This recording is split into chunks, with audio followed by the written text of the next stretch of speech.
I'm just giving y'all time, man.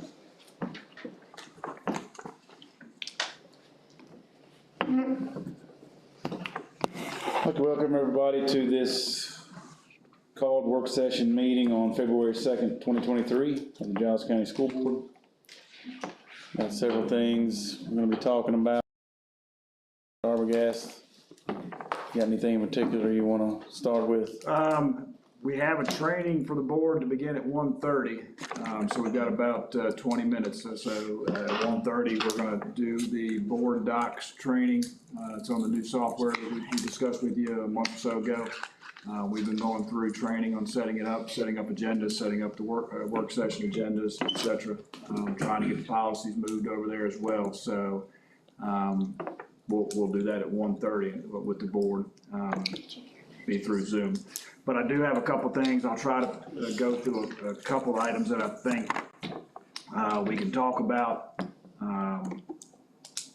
in the next little bit of time. One item that I do believe I just want to make you aware of. DOE put out a grant opportunity several weeks ago. They call it the Recruitment Retention Support Grant. I wanted to let you know that we would be putting out or submitting an application for that grant somewhere in the neighborhood of $38,000 to put towards providing tuition assistance for those individuals that have provisional license that we have currently hired with provisional license to try to get coursework that they need to fulfill their full license. I'm going to state that I have personal interest in this transaction and need to recuse myself from any discussion on that matter. Or any assessments that they have that they need to take for their licensure as well. So we're going to submit that. It's due by tomorrow. So we have the application ready. I just want to make you aware, and we'll submit that tomorrow to DOE, and then we'll see whether we're lucky enough to get it or not. And it would be, again, as I said, used for coursework. It could be the initial education courses that some staff may need, or it could be some special ed courses. It could be any type of graduate and undergraduate course. It could be praxis, BCLA assessment. So we tried to cover as many bases as we could in what we submitted. So you envision that supplementing what we put in this year's budget for that bucket that is I'm hoping available to you all for use? Okay. And I'm hoping that we had a few applications for the money we put in the budget. So I'm not sure if the Was it 60? 60, yes, sir. I'm not sure if the time commitment was a deterrent or not. And we got a lot of requests for us to consider doing something like that. The fact that hasn't been used very much is interesting. Yeah, we had, I think, 7, 8 applications, something like that. We approved 2. Again, we were utilizing it. Started with those who were provisionally that we put in, hired for positions that needed the coursework to get fully certified. And that's what we were going through. I'm assuming that's 1 year. There's no way they're saying they're going to do that more than once. This grant? Yeah. I don't know that they'll do it again, but this is one time term. And again, we may not get it. We may only get a portion of it, or we may not get anything. But we wanted to at least put it out there and get there for the opportunity, so we can at least have that as an option as well. So as I said, I just want to make sure you all are aware, so when we submit it, and then I come back to you later and say, well, we got this money, you know why? Or if we didn't get it, you know why? And you know about it already. Questions about that? I don't know which one's going to be the quicker conversation. At the last board meeting, the request was made for the board to consider the PEMF therapy, and it was asked for us to put it on the work session agenda. That's the, I have to look and tell you what the PEMF stands for, pulse electromagnetic field therapy. So I didn't know if you wanted to talk about it, or what the board's feelings were or anything like that. We've not had the opportunity to discuss it. I'd like to talk about, did you find out anything from, the council and? I spoke to council about it. He says as long as we, make sure that the nurse, whoever would be doing it, doesn't exceed their training in the activities and overstep it into what the trainer does, he would be comfortable that the services, being offered. Should be no reason not to implement it if the board wanted to. But again, she just need to make sure they don't exceed what they're talking. What about, and I guess the other question is, we are not getting charged for, since we don't have a trainer, there should be money in the budget. We're paying, I forget how much we're paying. I don't know if David's back here behind me or not, but, I forget we're paying for the one for Giles. We're not paying for the, So that, except when they have Yeah. somebody come to cover the event.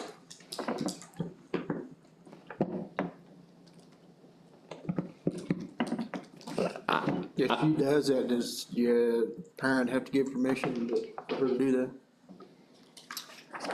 I would assume, I mean, she's got this right here that was part of the packet. I would think that there is a waiver of liability that the parent would sign off on. Because I would think that there would need to be a conversation between them, Ms. Patterson and the parent, explaining what it is, how it may benefit their And giving them student permission to athlete, do give them it. an idea, give them the information, and then give them this waiver, and if they want to, then they can participate.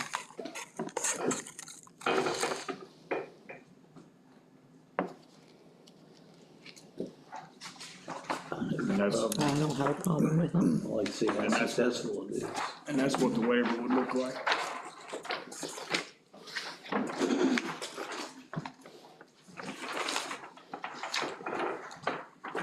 So she would have to do this each time a student requested that service? I would, for a student did it and then unfortunately were injured again, I would think that different injury, yeah. different injury would have to do it again, Okay. And she'd have to keep all this keep it on in her file. file? I just request she keep a copy of that for us, and I don't even know, consistent with what our trainers do, and I don't know what their policy is.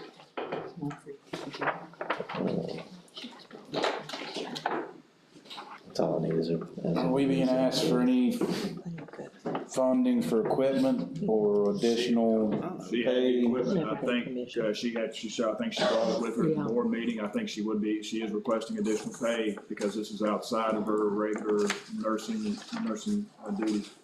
And that's why I ask if we've got a savings in the budget, we're not paying a trainer, that, that's something, we've got that set aside for the kids.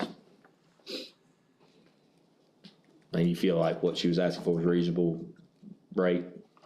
I don't remember that she. I don't remember. I don't think she I don't asked. think she Well, asked the rate. To be honest, I don't think there was a rate ever included in, Yeah. I don't think there was a rate, I don't think she asked, stated a rate at the board meeting.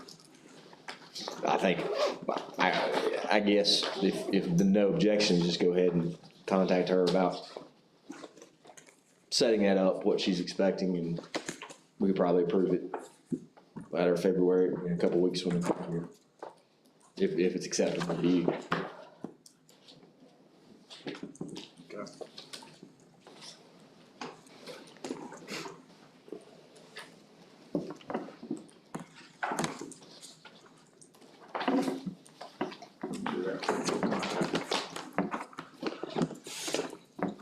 I hear that they would sign a waiver at the start of the season.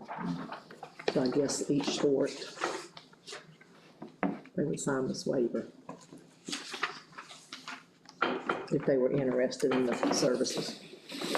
Each student athlete can need to sign a waiver that will need to be developed before the start of the season.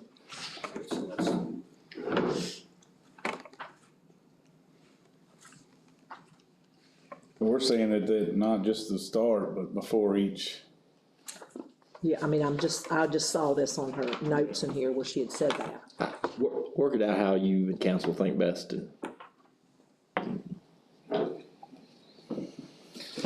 And I don't wanna make it arduous where it's not efficient, but with us just starting this up, we may lean towards asking for one before each procedure until we get everything ironed out. I mean, this is not under Carillion's umbrella, we're kind of out on her. Yeah, this would be under our umbrella, saying that we feel comfortable with her doing this based on what she shared with us, her certification, et cetera, and training she's received. So, yeah, I think if we have it, if there's a student has an injury and they want to participate, I think they should complete that. Is everybody good with Dr. Arbus getting a number? Yeah, and I'm sure, like I say, the coach is gonna be involved in this. They're gonna see what the student needs, and they'll contact the parents, so it's gonna be several people involved in this. So I don't think it'll be a problem for them to do that.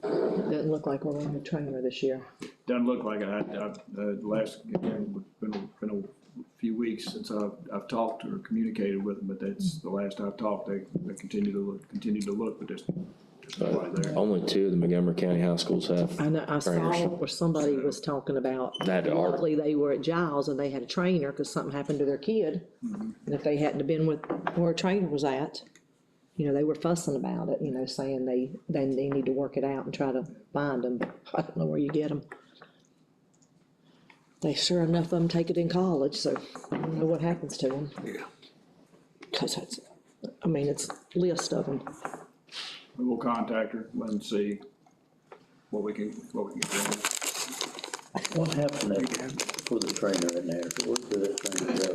She went Yeah. She went to, up near Buena Vista. Her husband got I think he's. Yeah. Something like that. So we was lucky to have 2 at one time. Yeah, We did have to do it at one time. very lucky. She would, it wasn't anything where she didn't like Naras or anything. She was very sad to go. Just her husband got a professorship, finished up his school at Tech and got a professorship at BMI or somewhere in Lexington.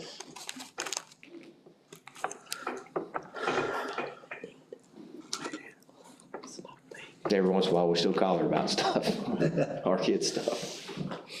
Well, that's good. I mean, good to do that.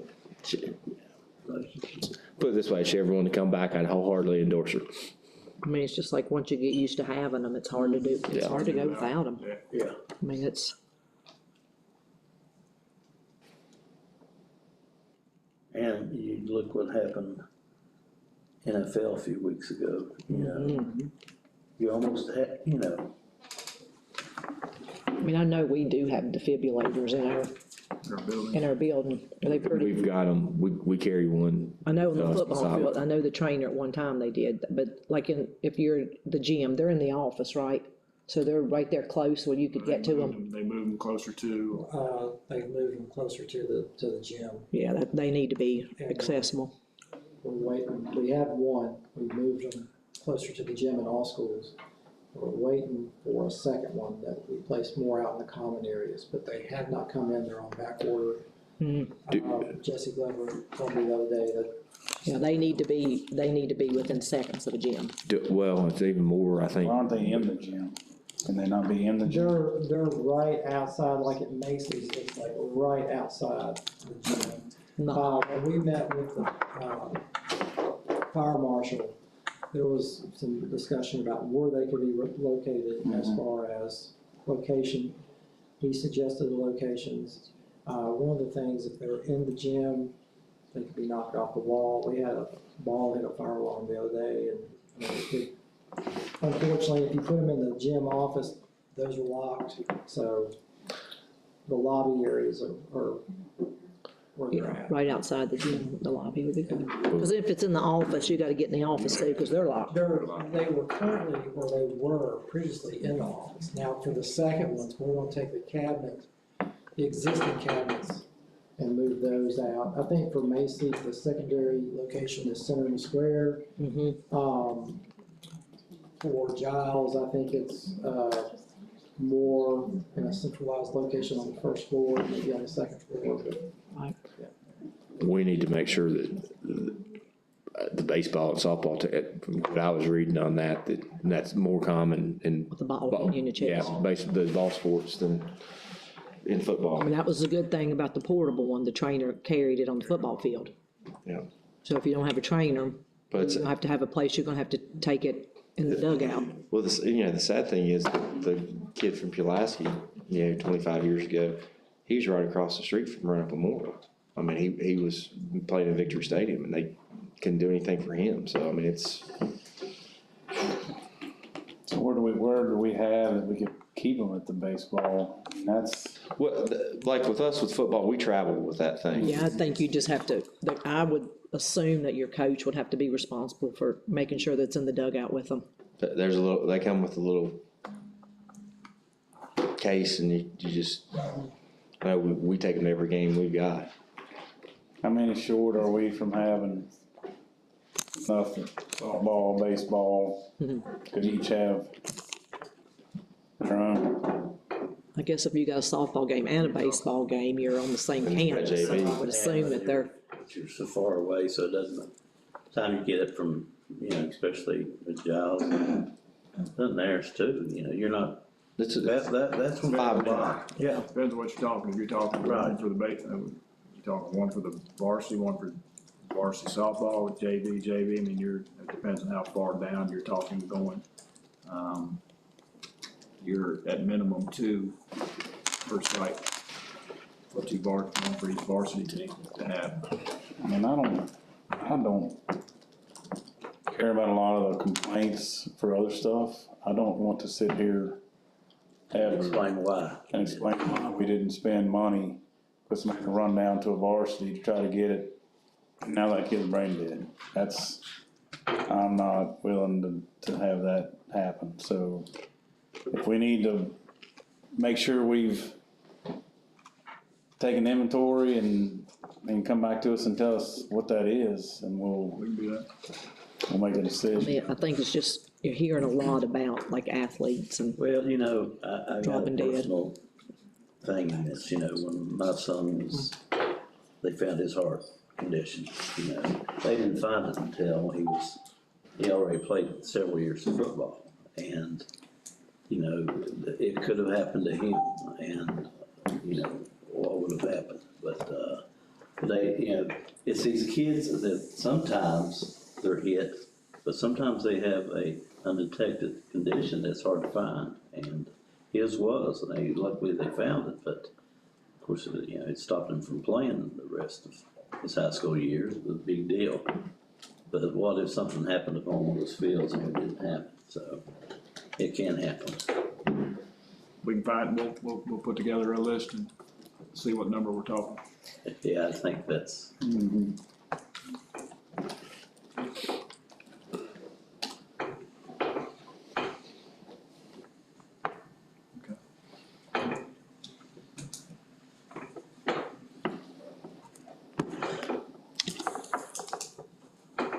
Do we need to have any information posted where what's the protocol for that? There are, signs, so to speak, and it'll have AED on it, to location. For the AED, we could certainly put up signs pointing to those. I know that there's elementary, middle, Chris's is right outside his office, I think, and there's a sign there, but just like fire extinguishers. Yeah, no, I think They're stored in a, I'm calling it a Case, box, but like a basically a case. cabinet that they're in, An sign above it. audible, so if you. You open it, you open it, it alarms, it makes. step-by-step instructions on it. That AED's got the step-and-step Yeah. instructions inside of it. Once you turn it on, it starts walking through it, talking about pads, where to place the pads, Got your razor blades in there and everything. so. Okay. It might be the most productive thing we do in this meeting, Dr. Arbogast. Hope not. I hope we never need it. I hope you never need As it. far as making sure it's available to all the different groups, it'd be a good thing to. I would hope that we would never ever need it, just like the digital maps that we made of the school buildings. I hope we never need those either. Yeah.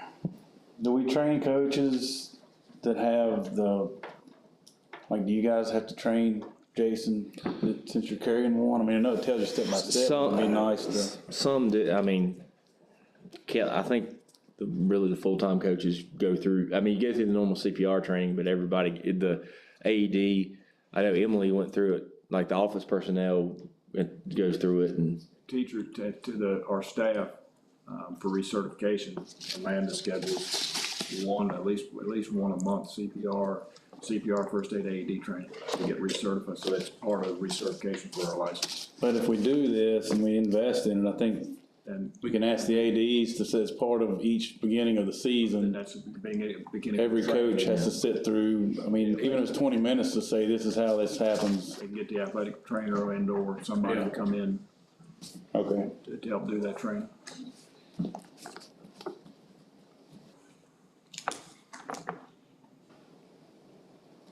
Are we ready for this 5-minute training session? Who's running this? Amanda? Okay. Got a nice lady coming in. Oh, all right. Ready to get started? She won't be able to see us. Yeah, okay. That's okay.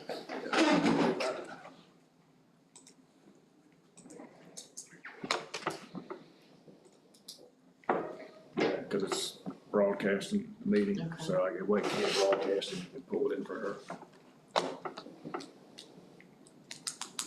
Just gotta get multiple cameras.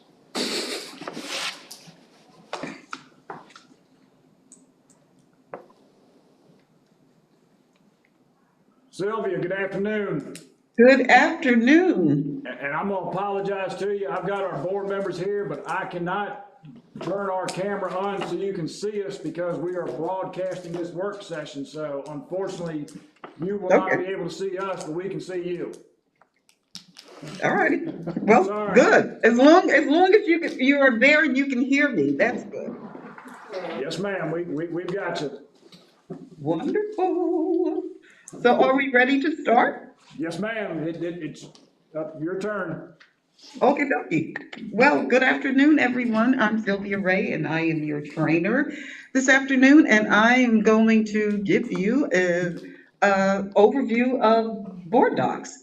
So the very first thing I want you to know is how do you reach board docs? So going forward, actually, you will get an email from Amanda with the link to the board doc site. Okay, so it's going to be this. Actually, let me just go ahead and show you. Let me, public view. Okay, so when you get the link from Amanda that the agenda is ready to be viewed, so you'll click on the link and it's gonna bring you right here. And you'll look like that you are in, but you're not. You'll have to log in. Right now, you will be in the public view, so you will have to come up here to this person avatar and log in. So Amanda, if she has not already given you your username and password, she will. So you'll log in, put in your username and your password.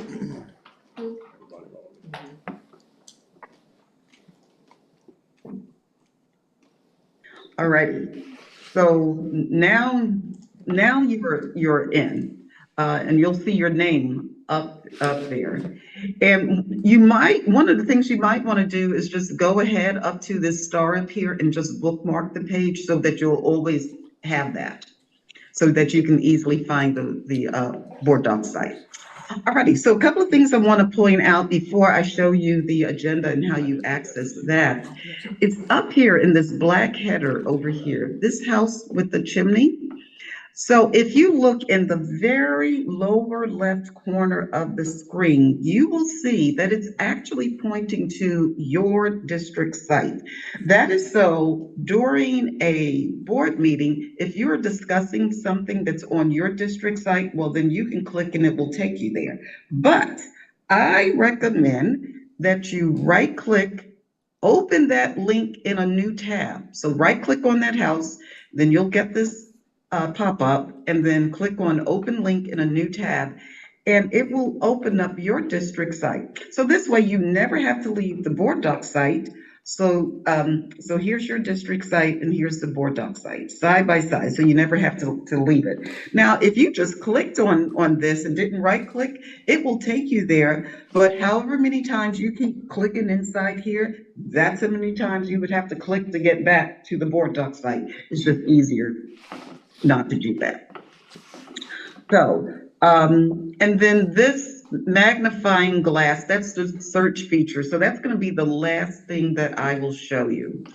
Now, also over here where you logged in, this is where you will go to change your password, because the password that you were given was a temporary password. So you'll want to change your password. Alrighty, so all of your meetings going forward will be housed under this tab that says meetings.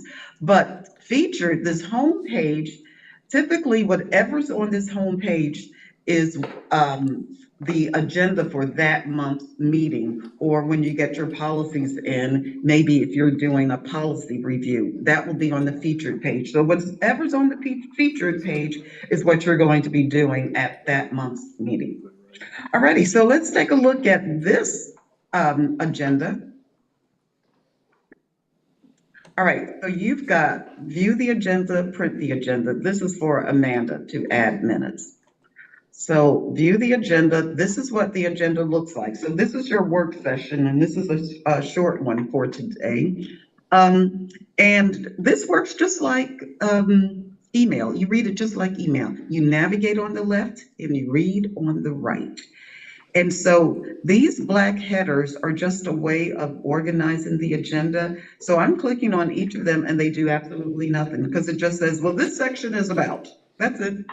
And it's only here where you have content. So when I click on this, this is the content that you have. Now over here, what is different between your screen and mine is that there are 3 content areas.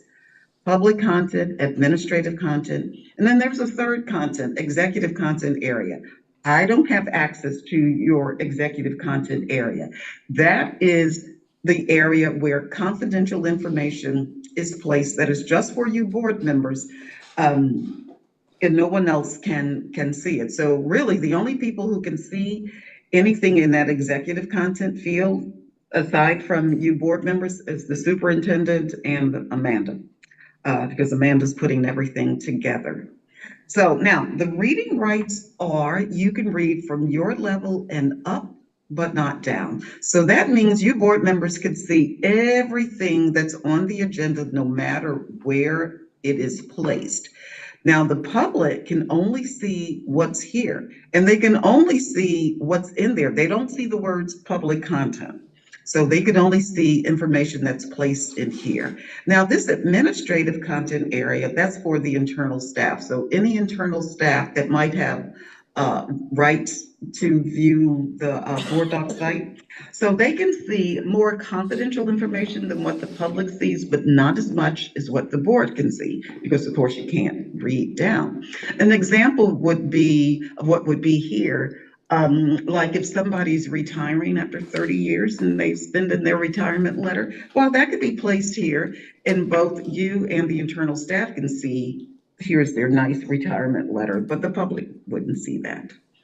I also want to show you what an attachment will look like. So when you'll get documents, how that will show up on here. So I'm going to just go ahead and I'm going to add something here in the, well, I'll add one here.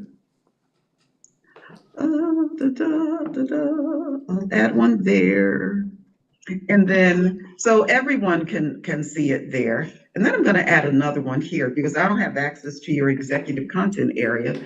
I'm going to put one in that confidential area so you can see what it looks like. All right, so when you see this little icon over here on the side, that tells you that there are files attached, there are documents attached. Who sees this depends upon where these are placed. Now, this one is placed here, so the public can see that. the one that's here, the public will not see that at all. Actually, I guess I should put that someplace else. I think I'll do that. So I'm gonna go here, I'm gonna remove that.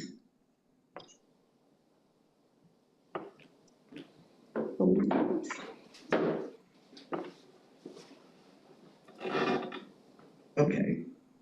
I'm gonna add another agenda item. Sample, just a sample. And now I'm gonna put that, I just wanted to put them in two separate places. And I'm gonna go back and take it out. So, since that's not a part of your actual agenda. All right, so what I wanted to show you is, this is what the public sees. And so now this is what you see when you log in. This is what the public sees when they come to your board doc site.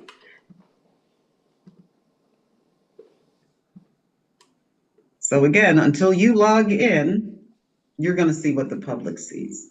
So when you click on that, view the agenda. Come on. All righty. So remember I put that, that file, that document down here, it does not show up. It does not show up. Only here, because I have it in that public content area, and notice it does not say public content. It doesn't say anything. It just has the attachment. So that is the difference. So that is why when you click on the link and it brings you to the board doc site, you still have to log in so you could see the information that is placed there for the board. So that's how you'll find your information. So I'm going to go back up here and log back in.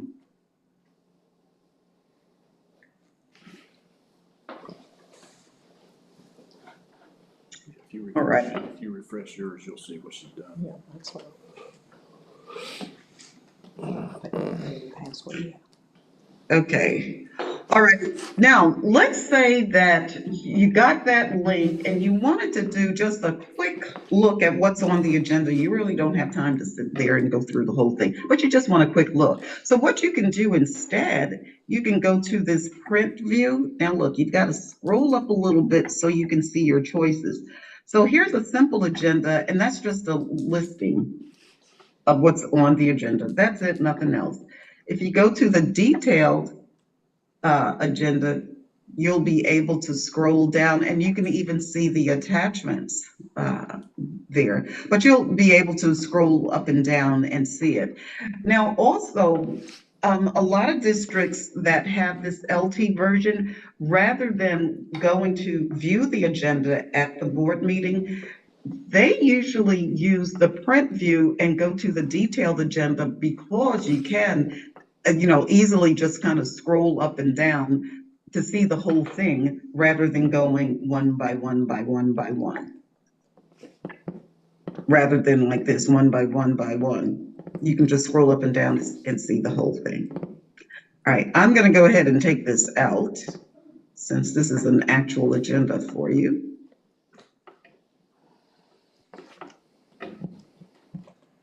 And I'm going to take this out.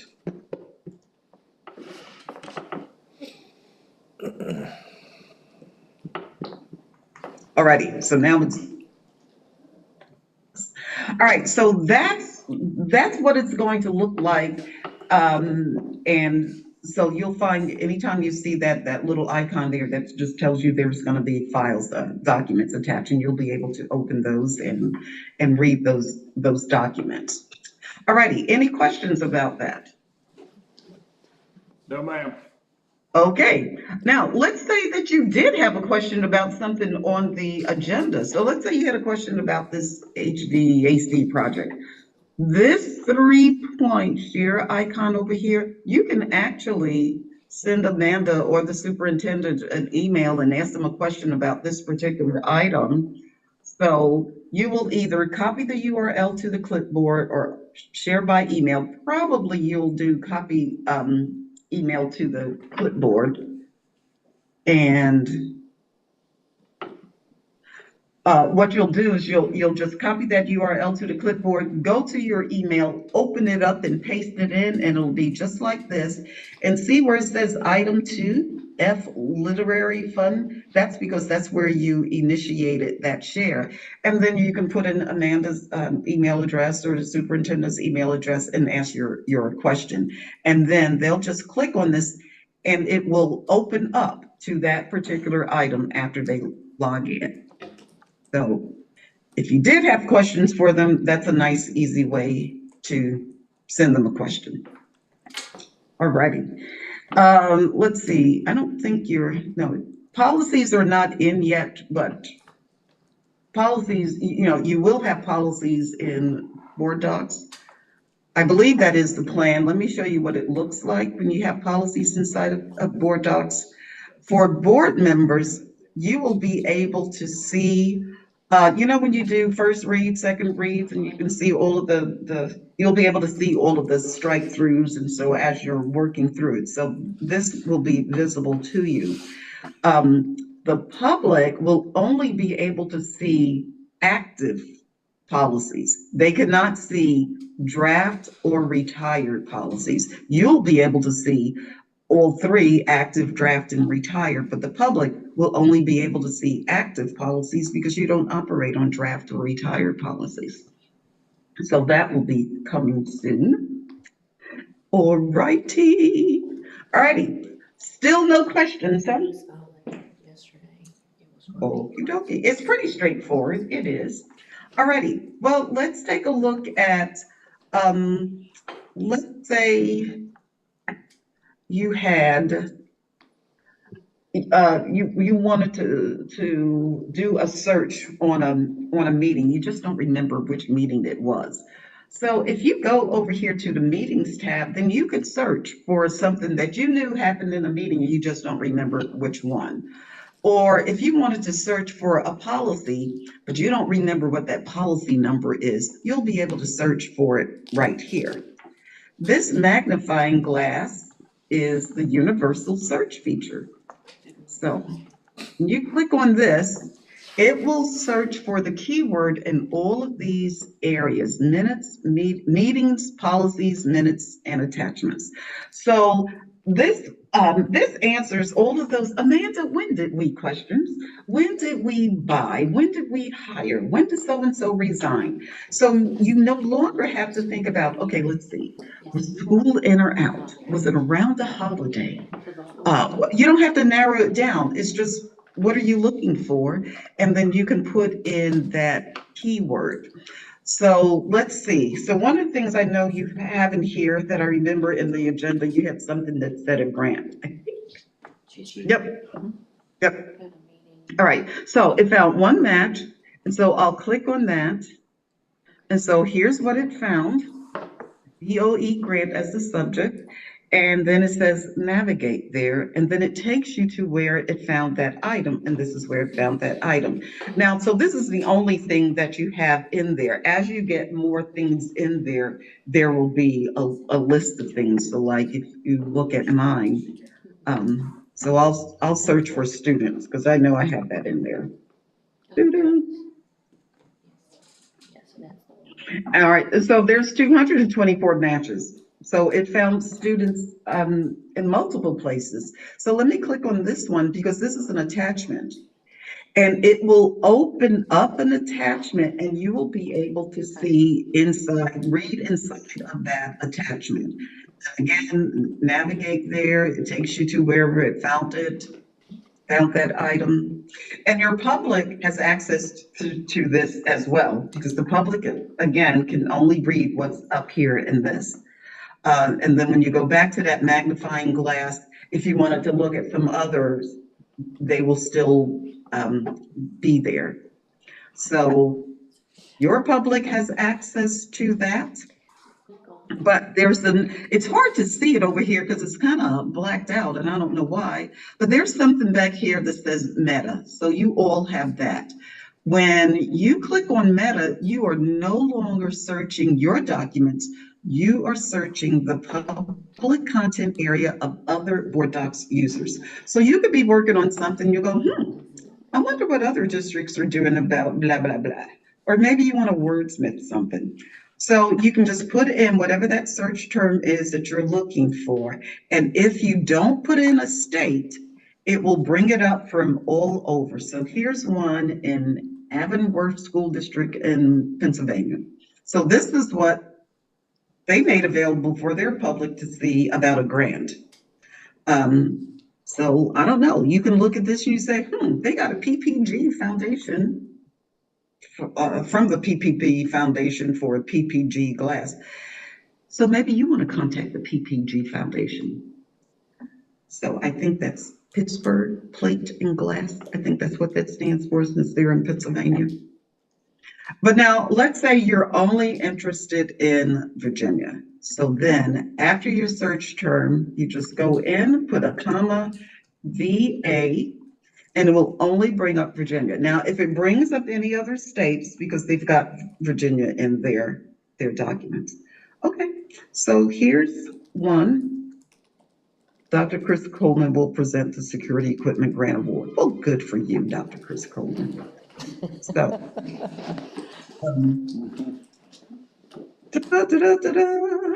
so that's it. All right, I got a little trivia question for you. So, which state do you think cannot use their initials for a search? Which state?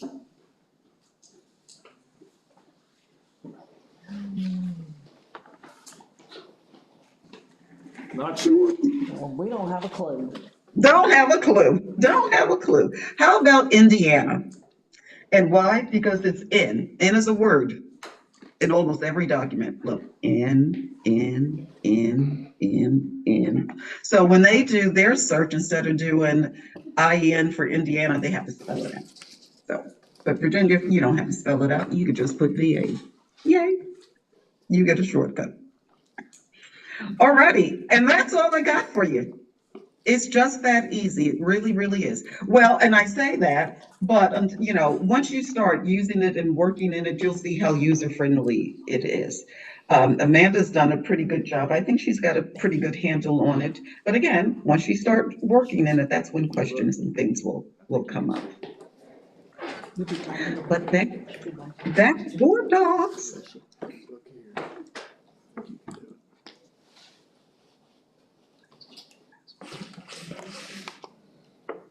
Under all, we can see the upcoming agendas.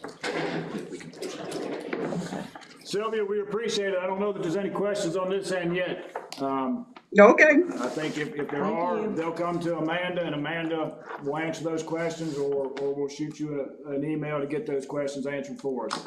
That's exactly right. Okie dokie. Well, have a wonderful, wonderful rest of the day. Thank you. Thank you, Sylvia. Appreciate it. You have a good one. All right. Thank you. Bye-bye. Bye. She's just chirpy. That's awesome. She is happy. Awesome. Amanda, are you that happy when you're doing this? Once I do more agendas, it'll be better. Hey, at least you won't have to be saying, bring me back your jump drives, and your jump drives are ready, and. Just keep in mind, she said we could, when you go in there to search our old minutes, you will be able to search from February forward. You won't go backwards because they aren't in here. Right. And there's no way for us to get them in there.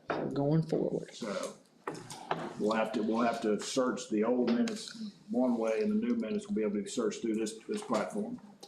Only thing I don't like, we're saying the policies. I don't see how we can restrict the drafts that we're discussing, and we might get comment from council. That may be something, but when you got retired policies and it's on your website, there's no FOIA exemption. It's still a public document, public record. If we change the policy and it's stuck in retired policy, everybody, there's no exemption for us to prevent someone from seeing that. There's a couple things she said in there from a FOIA perspective, just makes you a little.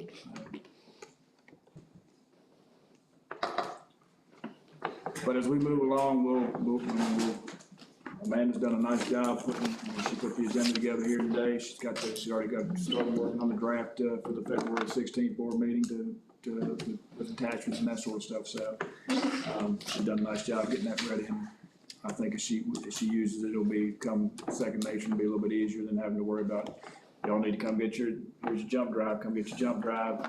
She'll be able to push the URL out to you, you'll be able to log in and it'll all be right there for you. So it should save a lot of steps. Questions? All right. We'll go back to the agenda. Wanted to have a conversation with you regarding the calendar. As I shared with you before, previously, we've met with the calendar committee. Had a good conversation with the calendar committee. We have provided the calendar representatives 2 draft calendars to share with their staff members, so that they can start getting feedback. One draft, however you want to call it, draft 1. The one draft is very similar to what the calendar looks like this year, the 22-23 calendar, starting that first day of school will be August 21st, and then working that way, very similar to what we have now with the teacher work days, the breaks, and all that sort of stuff, just like we do this year. The other draft that was provided to them was a draft trying to get first semester finished prior to Christmas break.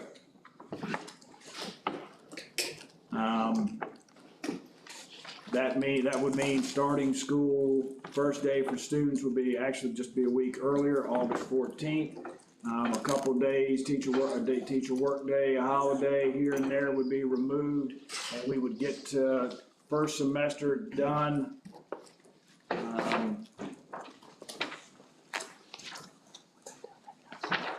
prior to Christmas break. Would be 87 days, I believe, prior to Christmas break, and that Christmas break would begin on December 22nd. The 21st would be the last day, 2-hour early release, and that'd be, 86 days.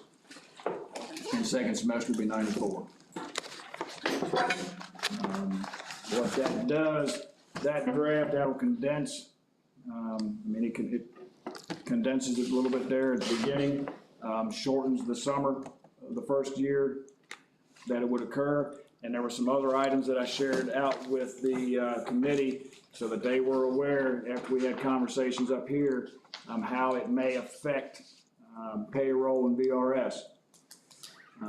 As you currently know, 10-month employees are paid they're paid August to July. September to August. They start September through June, and then July and August is escrow. If we were to move the calendar back that early, starting the 14th and the teacher starting the 7th, that would shift a month. That would go to August to July. So they get, the first year of it, they get paid twice. So the first year, they would get 2 checks in August, because they would be finishing up their previous contract and starting their next contract. If you ever revert back to starting later, they would not get a check in August. So it's, again, something we needed to make sure was pointed out, so that everybody was aware of that possibility if it was ever to decide, well, let's move it forward. A year or 2 later, no, we don't like it, let's move it back, what the ramifications may be. I know, and I don't know that we've talked about it here, I know previous boards have said that if we were gonna try to start that early and get first semester completed by first semester, Christmas time, we were gonna try to give a year's notice. I don't know if that's the consensus of the board now or not.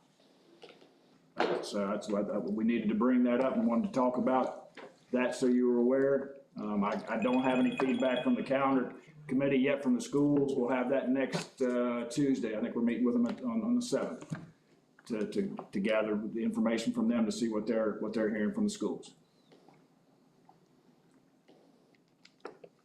Shocked it's even on the table. I think a lot of it just depends on feedback as far as that's concerned. The one thing I did see, I saw a draft of that.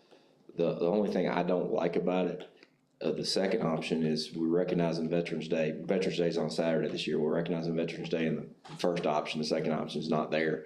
And I think there's, you're getting off on a Thursday for Christmas break or something. I just feel like that's one of the days as a school system to respect and observe. And it very well could be added in, and that was part of the, that's why we added it in 2-3 years ago, whatever it was, that we added that holiday in. So where did these initial two options come from, Dr. Armbrust? Did they come from staff just to give the committee something to start with? Or did the committee come back with these two and then staff endorsed it? I'm just curious, because we have this, every time this happens, we get put in as soon as it's over, I'm gonna get a bunch of calls that say, you can't shorten my summer. I mean, that's. If you were gonna get that, I would have thought you would have started getting those, because this information went out to them last week. They've had it for a week, the calendar committees, and they've shared it with schools. Okay. But, what we do is, we go into the calendar committee, we have a draft prepared so you can have a conversation, at least begin a conversation. And it was brought up during the conversation that, again, it would be nice if we would consider, the calendar committee would consider looking at starting earlier, getting first semester completed prior to Christmas break.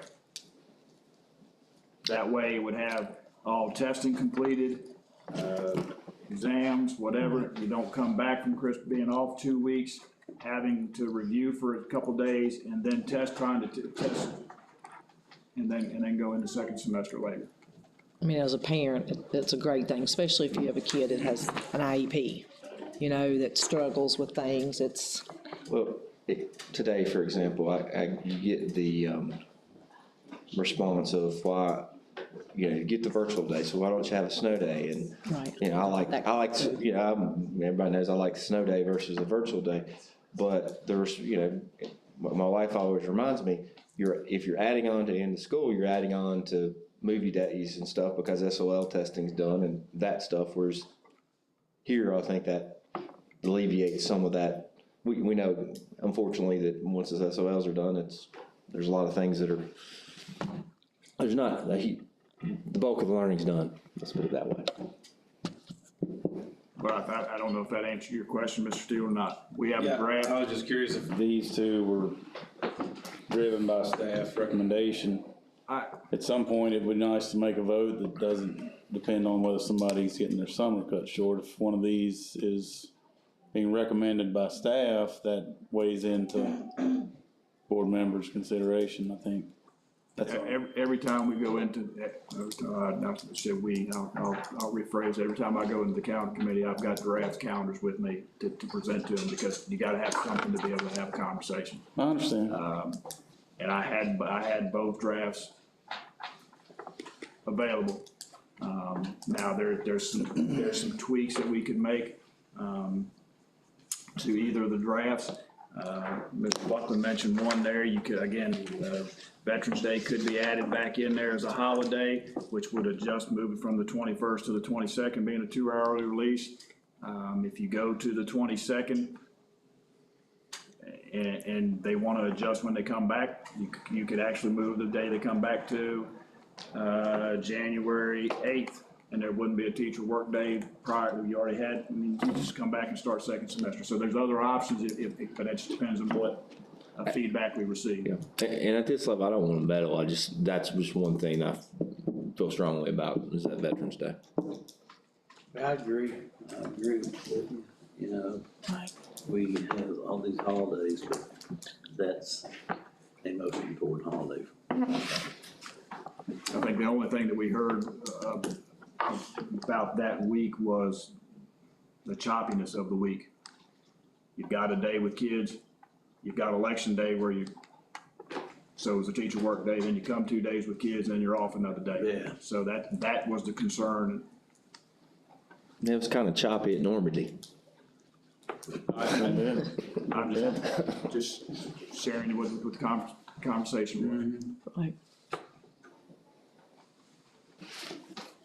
If you start earlier to get it done before Christmas, what happens if you miss 2 or 3 days? We normally don't, but what happens there? You're still gonna be able to finish it before Christmas? You would finish this before Christmas, and you just have to hope that we don't miss too many. If we miss any, you're gonna add them in like we're doing currently. If we still have the option to do virtual, we could do virtual. If not, we would have makeup days in second semester, so in the second semester would be much longer than first.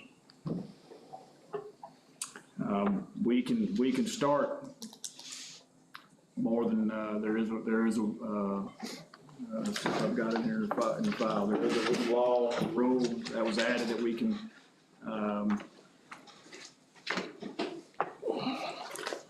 don't see it here.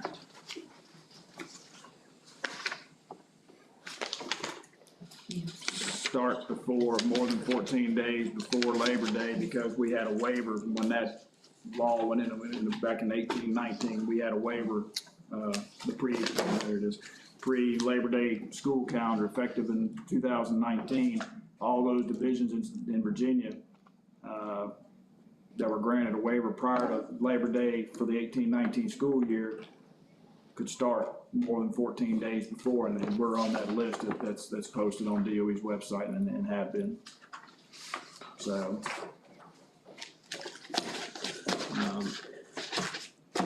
and I bring up the question to you about the giving a year's notice, because I don't know,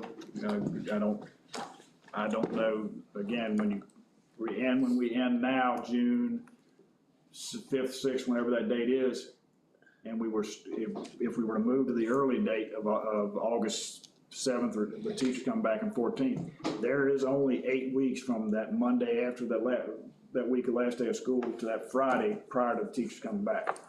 So that compacts the summer for one summer. So do we need to give a year's notice for people that have, for us to prepare, for people to understand how this affects them? All that. I was trying to remember why we did that, but that's why. Vacation is what was pushed back. Okay, I remember now.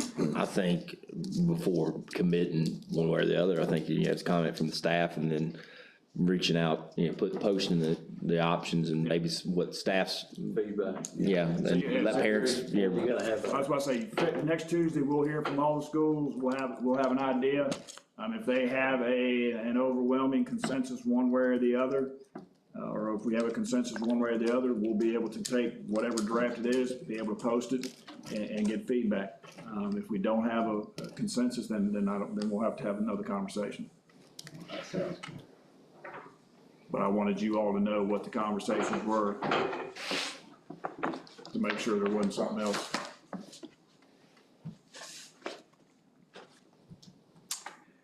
And as part of that, I believe we have been asked, I think it's by both high schools, is to consider setting graduation dates for this school year 22-23 a little bit earlier, so that they can begin to get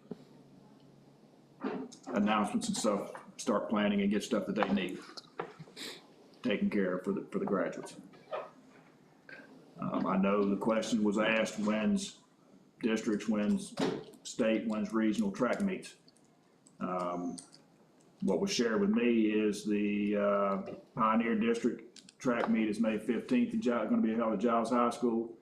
May 17th is going to be the MED track meet. Regions are May 24th. And the state is June 2nd and 3rd. That's what was shared with me.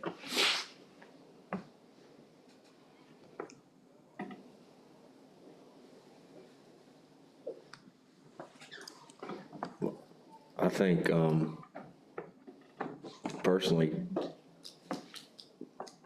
And once you feel comfortable setting the date and you get it with them, we'll approve it as soon as you can, but you're the superintendent that makes the judgment call as to when it's safe to set those dates, given where we get in winter. We still have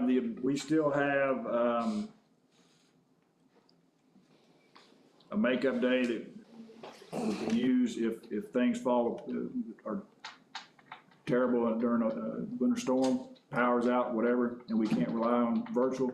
We still have a makeup day in March to use, the 20th. We also have one in March, excuse me. We have February 20th, we have March 17th. So we have 2 days that if something drastic occurs weather-wise and we have to be out, we can cover those 2 days. But I know that it may not be the best option for everybody.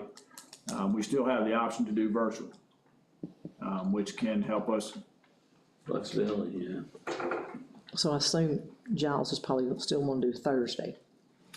My thought, with the last day of school being June, scheduled for June 8th right now. So that would miss every, because you said the state should miss them all. The state track meet from what was shared with me is June 2nd and 3rd. So that misses the state track meet on Friday, Saturday. So theoretically, I've not asked Nares High School and should have asked Nares High School, but theoretically, Giles could do theirs on Thursday evening and Nares could do theirs Friday evening. 9.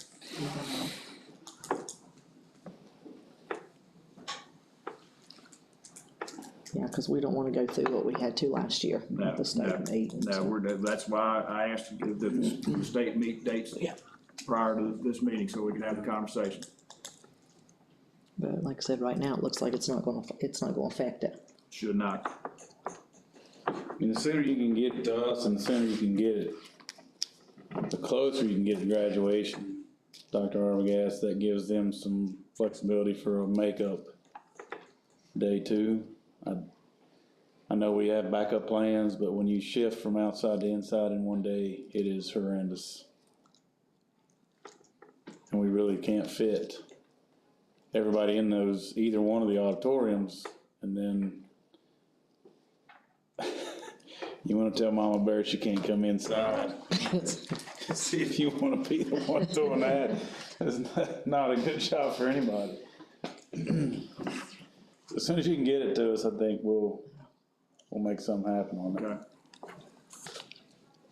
Okay. I may roll the dice and bring something to you on the 16th. Not this year.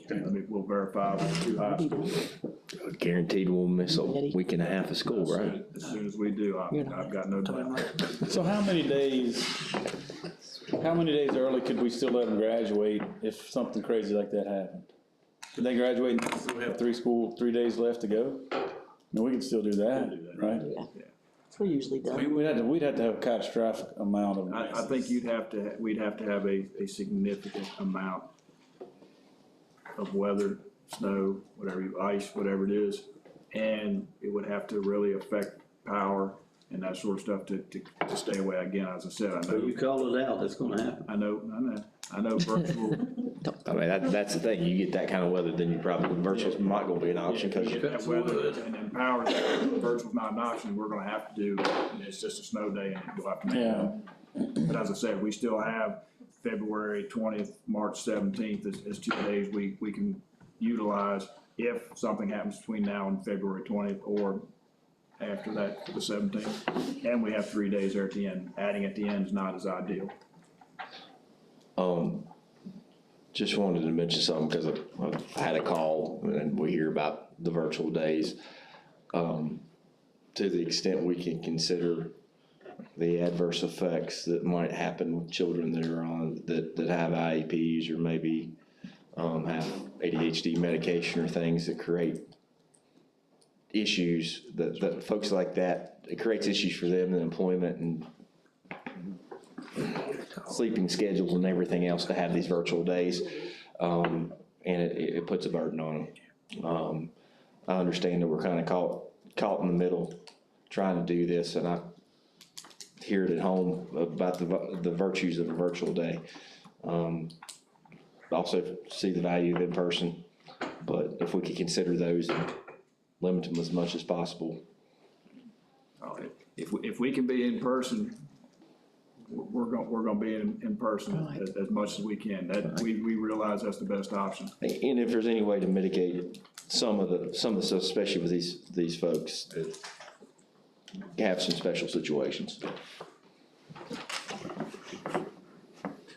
But no, we'll have a conversation with 2 high schools, principal administration, and see, and it, as I said, it might be as early as the February board meeting to get, so they can start getting information together.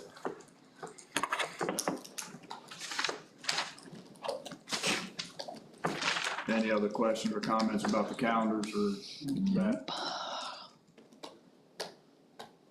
Did we change, or did you change the makeup of that committee, Dr. Rodriguez? Is it still? I'm gonna get the question, I gotta make sure I can answer it. There is a representative from each school. Okay. On You're that just surprised it's on the table, aren't you? What's that? You're surprised it's on the table, aren't you? I just wanna make sure that somebody asks me who's making those decisions, it's a rep from each school. It's a That's rep how we from do that. each school. Okay. And they have been asked to take that calendar committee, the calendar draft back, share it with their school staffs. I know, immediately after the drafts went out, I know a couple of them sent their drafts to their staff and started asking them for feedback. I know, some of the schools put together a quick, here's draft 1, here's draft 2, here's information about the dates. Do you prefer draft 1 or draft 2, so that they can gather information at the school? If this is done right, it's easy for us, recommendation comes back, we vote to support that, I love it. If that's how it works, fantastic. That's what I prefer. Than to be put in a spot otherwise, so if each school is represented and they're taking it back and they come back to us with something, and That is we had a lot of pain and suffering to ourselves when we started not taking recommendations that have been flushed out correctly, so That's what they've been told, and that's Oh, yeah. the conversation we had with them. then when somebody asks me a question, I'm gonna say, you need to talk to your rep at the appropriate time if you have a problem. Don't let all that go through, don't say anything, and then it comes to us, we vote on it, and then you say, well, I thought you were just gonna do the right thing. What does that mean? I don't know, so. That sounds good to me. It's always my standard comment. Somebody says about that, talk to the calendar committee. Right, yeah, exactly right.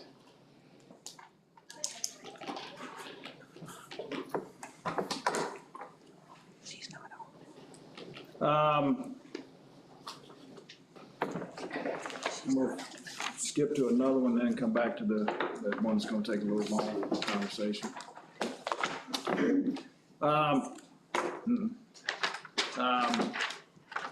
As we've talked about also, we've talked about Macy, the HVAC project, that we're working towards there, and the literary fund, loan application. We have had, Mr. McClarney, myself, have spoken with Davenport, who is their county's financial group, along with the DOE representative back at the first part of January about the literary fund to ask the questions that we've talked about. We also had another conversation with Davenport a week or so later to kind of get a game plan moving forward on the literary fund loan applications. For us to put a literary fund loan application, we need to be down the pipeline really of having plans available April to May, June timeframe, because if it's approved, we will have to submit those plans to the board, DOE, DOE, State Department. Macy's the only one that we have that far along at this point in time. So when do they think they're gonna announce Or they have a hard stop on when they're gonna announce awards? I have no idea when they'll award them. The conversation that I heard on the phone is that, there's a process, once they get these applications, they're gonna review them, and then they'll, I don't know if I wrote the time frame down or not. No, I didn't write a time frame down on that. I don't think.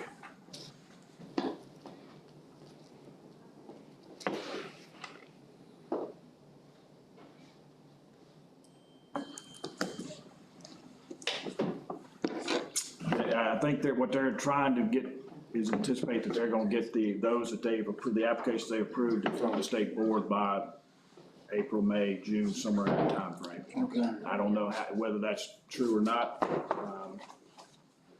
But the goal right now is, since we have Macy that far along, and we've got to put in the literary fund loan application by next Friday, we need to, that's what we're gonna do. That was a recommendation we received, and we talked a little bit about that yesterday. So before you leave today, Mr. Steele, I need you to sign the literary fund application, get Amanda to attest it and put our seal on it so it's ready to go. So the literary fund is gonna include, Macy. okay, Now, we still have not received notification for the school construction grant funding from DOE yet. We're here the 1st of February. I don't know when we're gonna get it. They got some things going on there right now, don't they? Just a little. We were told it'd be the first Friday or the second Friday of February. Well, we're real close to the first Friday, so I don't know whether we're gonna get it. I don't know if we'll get it next week. As soon as we get it, though, the thought process is to apply for every project that we can through that grant application. So that's Narrows High School, Giles High School, and Macy, or maybe Macy's already here, and Macy as well. Tech Center with some roof, and Eastern with some roof. But again, with that, we would have to submit plans if it's approved. So we've got to get moving along the line to get plans ready probably by the April, May, June timeframe for all the other projects. of next, Of this. Like of this year? 4 months from now, 5 months from now. And the problem, Will they take 30% plans? Well, I didn't have. I mean, I would like to didn't have- know. I didn't ask, didn't pick up the phone, we called, we had a conversation with an architect yesterday. And we were told that they should be able to get us plans by that timeframe. and the problem you run into, though, when you think about this with what we're going down with CTMA,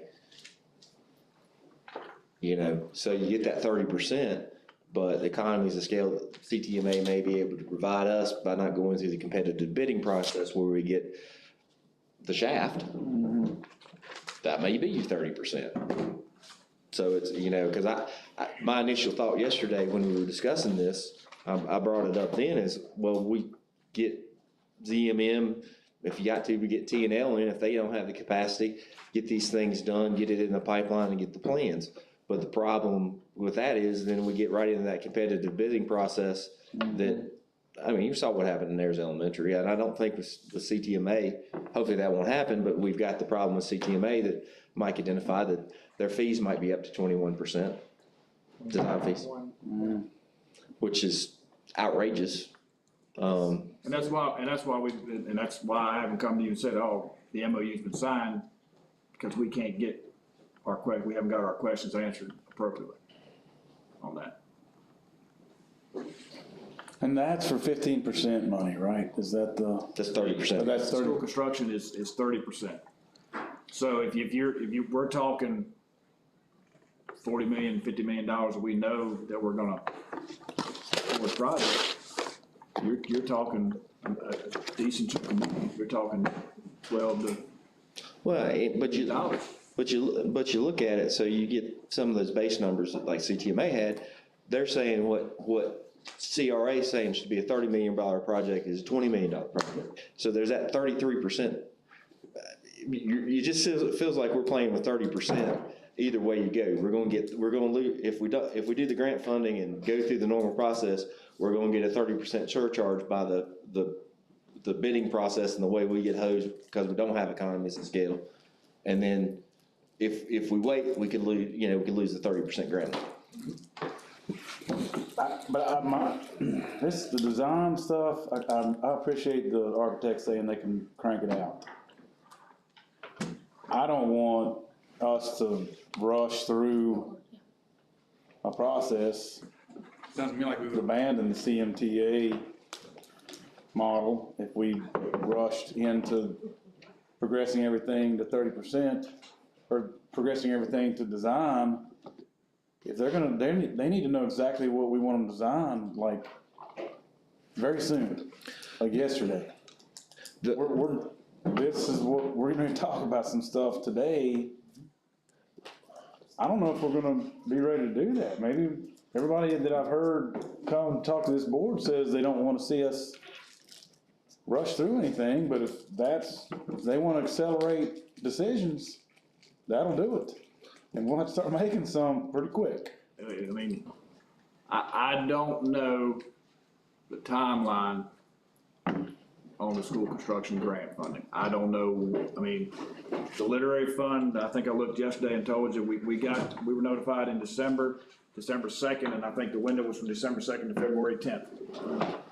You gotta keep in mind there's Christmas break, 2 weeks. So are they gonna give us the same, probably about 6 weeks time frame? You would guess that to complete the application and get stuff. So you're talking February, say we get it next week, February the 10th. You go 6 weeks from there, where you're in the middle of March before we have to submit it. You just keep pushing everything back. So we got to. And I don't know that there'll be another opportunity. I don't know when the next opportunity is gonna be.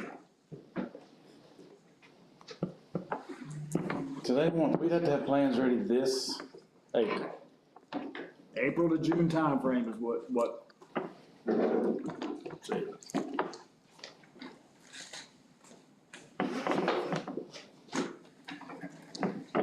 I mean, yeah, they won't, we need to vote on stuff at the next board meeting. I guess that's what we'll do. It's gonna get pretty nasty. Well, here's the thing, we've gotta have a public hearing, Stevie. It's required by our policy and I state law. understand. I'm not saying that, I don't think it's a good idea to hurry anything. Everything that I've heard from the public says that is exactly what they don't want. Well, we think we got a stark reality hitting us in the face today. I mean, we got 2 studies that say the cheapest options to stay what we are. I mean, the only option that closes Naris High School was one that's going to require us to add on to a school in the Western District, which makes no sense. And that's one board member's opinion of those numbers. I looked at it as a tremendous opportunity to get a middle school for $3 million. So it just depends on how you look at it. Yeah, like I said, it really won't matter because it's going to be who's going to approve the funding. They're already nervous about what we got to spend regardless. And you add that $3 million that you recommend, well, we can talk about it here in a second. Well, I want, and I would all, this and the construction grant and all, the next conversation looped together, but we needed to have, I knew that this next conversation is gonna be the longest.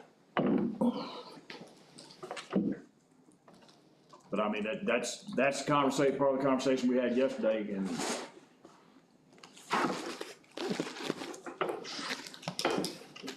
you all needed to know that. So we're talking about this literary fund. If we want to try to take advantage of the 30%, we've got to give the architect direction on what they're going to design so that they can have it designed by May. That conversation Mike, are you talking about whether we go like geothermal or I'm traditional? talking about whether a building is changed from high school to a middle school, or any of those. I mean, those decisions, I'm assuming they would need to know that before they, I don't know that the interior envelope's gonna change that much, right? so, Well, talking HVAC two- and roofs. two options, you're gonna change the interior envelope, aren't you? You're gonna change the names, you're gonna reconfigure, but you're not gonna change. Well, the actual- Mike, it's, the options I see, if you use Narrows High School as a middle school, You would, you would have to add on. I mean, that's something that's gonna be rolled together. I mean, and the same thing if with the other, I mean, other than option one, you're gonna be doing work inside a building. That, you know, the county is not gonna wanna roll these out piecemeal. They're gonna wanna get one hit, literary fund, and get everything you got on that.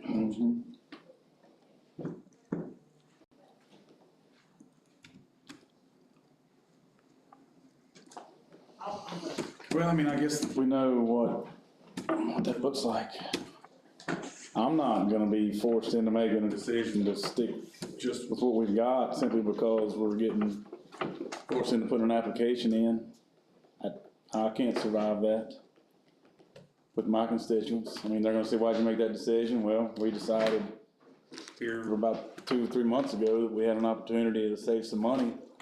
So we went ahead and just stuck with what we had and put an application in. That sounds horrendous. I can't support that. So if it's the right decision and we can get 30% money, let's do it. But we're smarter than that in this county, just to, hey, we're glad we can get 30% free money, but this is all we have time to make a decision on. That's just me. Everybody, when we talk about these options, Well, we might well move into that, because that's what Yeah. we're melding, I mean, just melding into that, joining them together. I don't know which of you, and I see you've got a copy, you've got a copy, what was sent to you.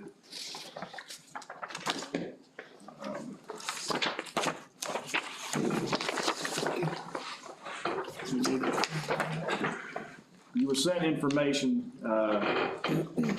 yesterday after conversations that we've had with ZMM. We asked ZMM to look at the facility assessment that we received and give us an idea of whether those capacity numbers were, how legitimate they were. And kind of give us an idea of how they were calculated. Based on conversations we've had, you look at the CMT, the CRA, the facilities assessment, looking at those capacity numbers, those are at the higher SOQ 25-to-1 student-teacher ratio numbers. If you look at our current student-teacher ratios in our elementary, middle schools now, we are around 18-to-1. So that's what we asked him to base everything that you received on, 18-to-1. 18 students to 1 teacher. What he did, ZMM took the plans of each of the schools, laid them on the table, and they looked at each room, or what they call a teaching station, and identified how many teaching stations were available at each of the sites. Not how many teachers we have there, how many rooms could be used as teaching stations. And you correct me if I'm wrong. Say I'm incorrect, please. Also at the high school level, you'll notice that the gym at the high school level, gym's a required class, so that you can get 2 classes in the gym, so that they counted the gym as 2 teaching stations. Libraries, media centers, those aren't used as teaching stations. Those are more resource for students, et cetera. They're part of the regular day. Students go in and out. So those are not included as teaching stations. Something else to keep in mind, whether the high school is on a 7-period day or a 4x4 block. 7-period day, you've got a class that could be used for 7 periods, but teacher in there for 6 periods, the 7 periods of the planning period. So you've got to use a factor of 0.86, 6 divided by 7, 6 periods out of 7 periods that it's utilized, to get the number of teaching stations. If you look at the block schedule, it's 3 out of 4, so it's 0.75.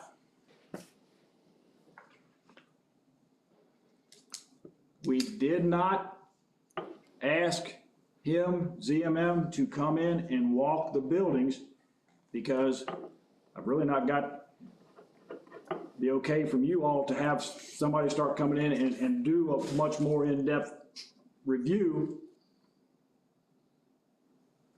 and start spending more money. So I wanted to, so what he's done is what we've asked him to do, looking at the plans.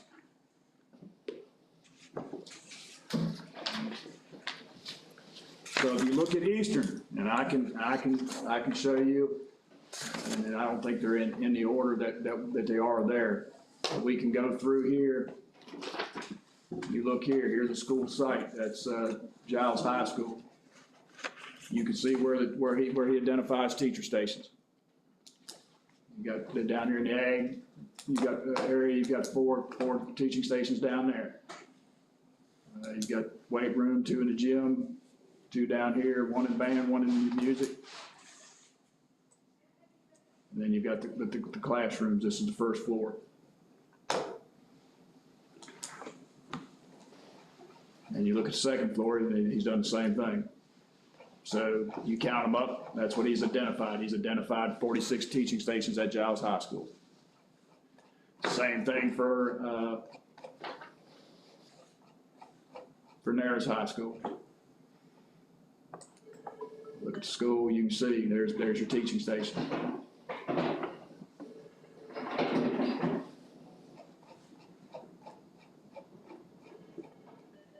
Again, second floor, you can see the teaching stations.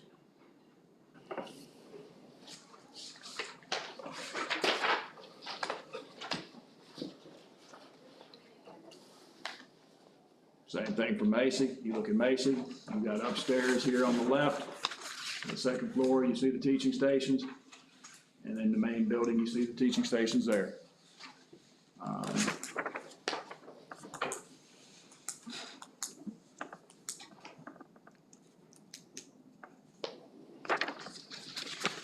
Looking at Narrows Elementary, same thing. There's the upper floor plan. There's the main building. I'll point out, keep in mind, you'll ask me, well, why isn't that counted? Right now, that's a computer lab. Could that be at some point in time with our 1-to-1? Could be, but it's still utilized as a computer lab. And the same at Mason, correct, like earlier, and the same at Eastern. And then you have the upstairs here, and excuse me, the lower level. It's the same, but this here and this here are the same thing. That's based on the drawings for an alternate bid for that drawing, so that's why they're not counted twice. And then you have the right there behind the library. So you see the number of teaching stations. And then you have Eastern, same thing. Went through the building, counted the teaching stations. You'll see here, these three, this room, and this room are designated on plans as computer labs. Well, with COVID, those computer lab, 2 of them disappeared. I think they're using this one as a keyboarding, et cetera, right now. One of these is being used as art. This is being used as a classroom. So again, that's all we did was ask. He laid the plans down and counted teaching stations. So that's what you have in front of you the next couple pages of that document that I sent you. You look at Eastern, there's 25 existing teaching stations in the building. If you go 18-to-1, you see the capacity, 450 is the capacity. And then you can see, we currently have 24 teachers. So they've got 3 per grade. He's saying that you would need 3 per grade level. You look at Macy, there's 31 available existing teaching stations. Again, 18-to-1 shows a capacity of 558. And based on his interpretation, looking at the numbers, and looking at our enrollment, we would need 27.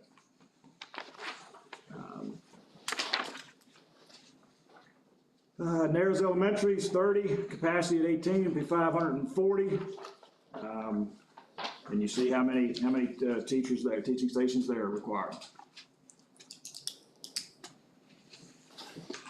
Then you get into the two high schools. Giles High School, 46 existing teaching stations. Again, showed you that here at 18 to 1.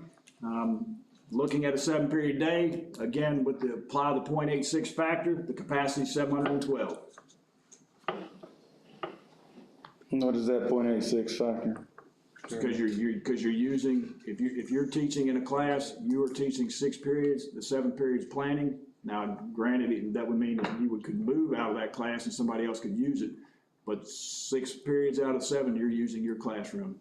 So that's 6 divided by 7, 6/7. What was it, 850 with CRA, and we're 870, and now you're looking at 833 if you combine them. Yeah. So that's where the 0.86 came from. You look at Narrows High School, should have asked him to include this as well, because Narrows High School's on a block schedule, so it should show you what the block schedule number is. But he did it based on a 7-period day. That shows you the capacity is 433, but on a 7-period day, the capacity is 378. 28 teaching stations, 18 students per station, and then you use the factor of 0.75.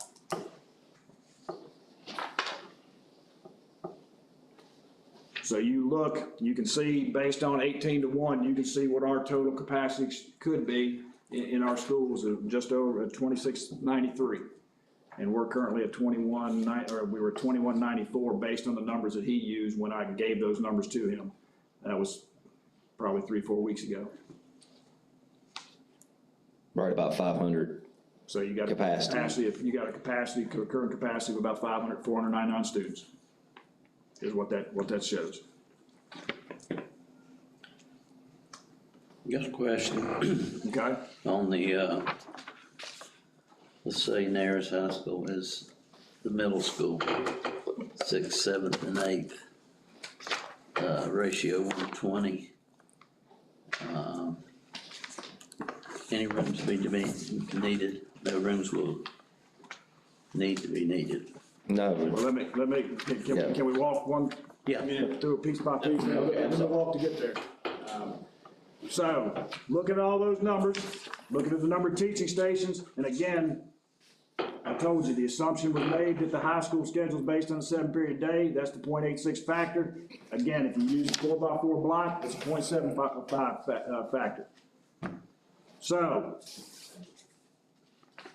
now we can look at the options that were determined, the 3 options. Leave everything the way it is. Reconfigure the school so that Giles becomes the high school, Narrows would become the middle school, and the 3 other elementary schools would become pre-K-5. Before I go too much further, you need to keep in mind also with the numbers on the elementary schools, our pre-K numbers are not here. So just keep that in mind as well. One part of that is Macy's and Eastern's, they're outside the building in a Masra unit. Narrows Elementary is the only school that has them inside. So keep that in mind. So one option again is to leave them alone, don't do anything, operate as we currently are. Based on the capacity numbers, what was shared with us there, we can continue to operate, but we still have the cost of HVAC, roof, and whatever other needs we need. The delamination of some of the windows, that sort of stuff that we need to deal with. So we know that cost is still there. That we gotta do no matter what. That we've got to do no matter what, because we know we have roof leaks and roof problems, we know we have HVAC issues that we have to address, and that's what we were getting into with the literary fund and the school grant, where we know it's $40 to $50 million that we've got to work with. Right. That's, Second option.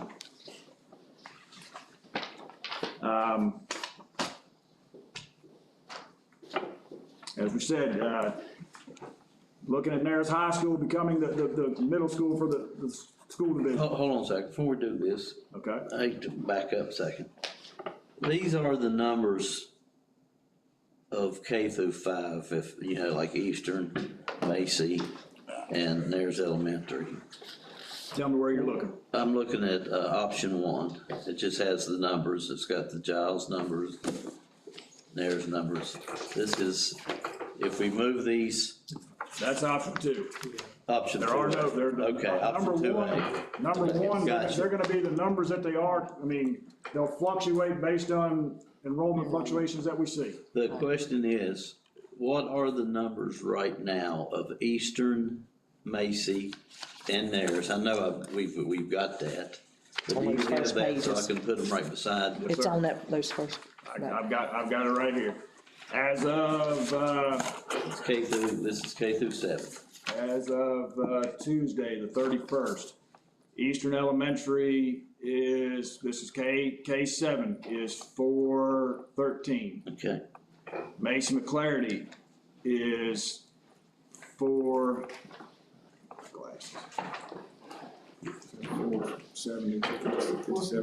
460. 460, okay. And Nares Elementary is 478. okay, thank you. All right. What was Eastern? No, Eastern 413. 13. So that, my question is, we use the .86 to determine capacity at the high schools. Is that not the same situation at the middle schools? No, they're in their classroom, utilizing that classroom all day long.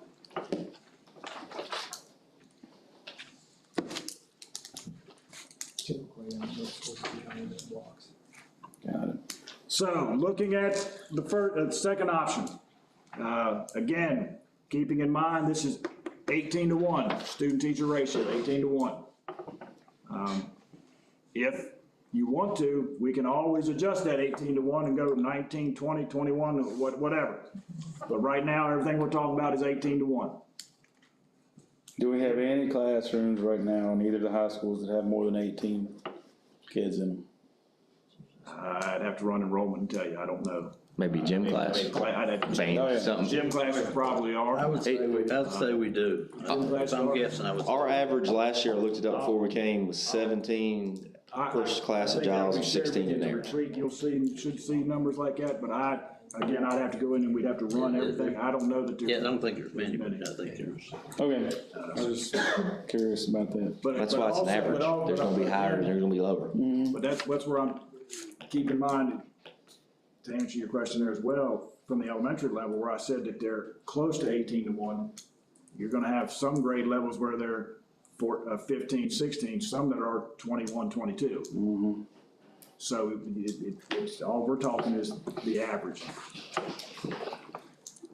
Okay, So if, under option 2, this is 2A, again, 18-to-1, if Nares High School were to become the middle school, based on the numbers enrollment that we gave Randy at the time, there are 501 students in the 6th to 8th grade level.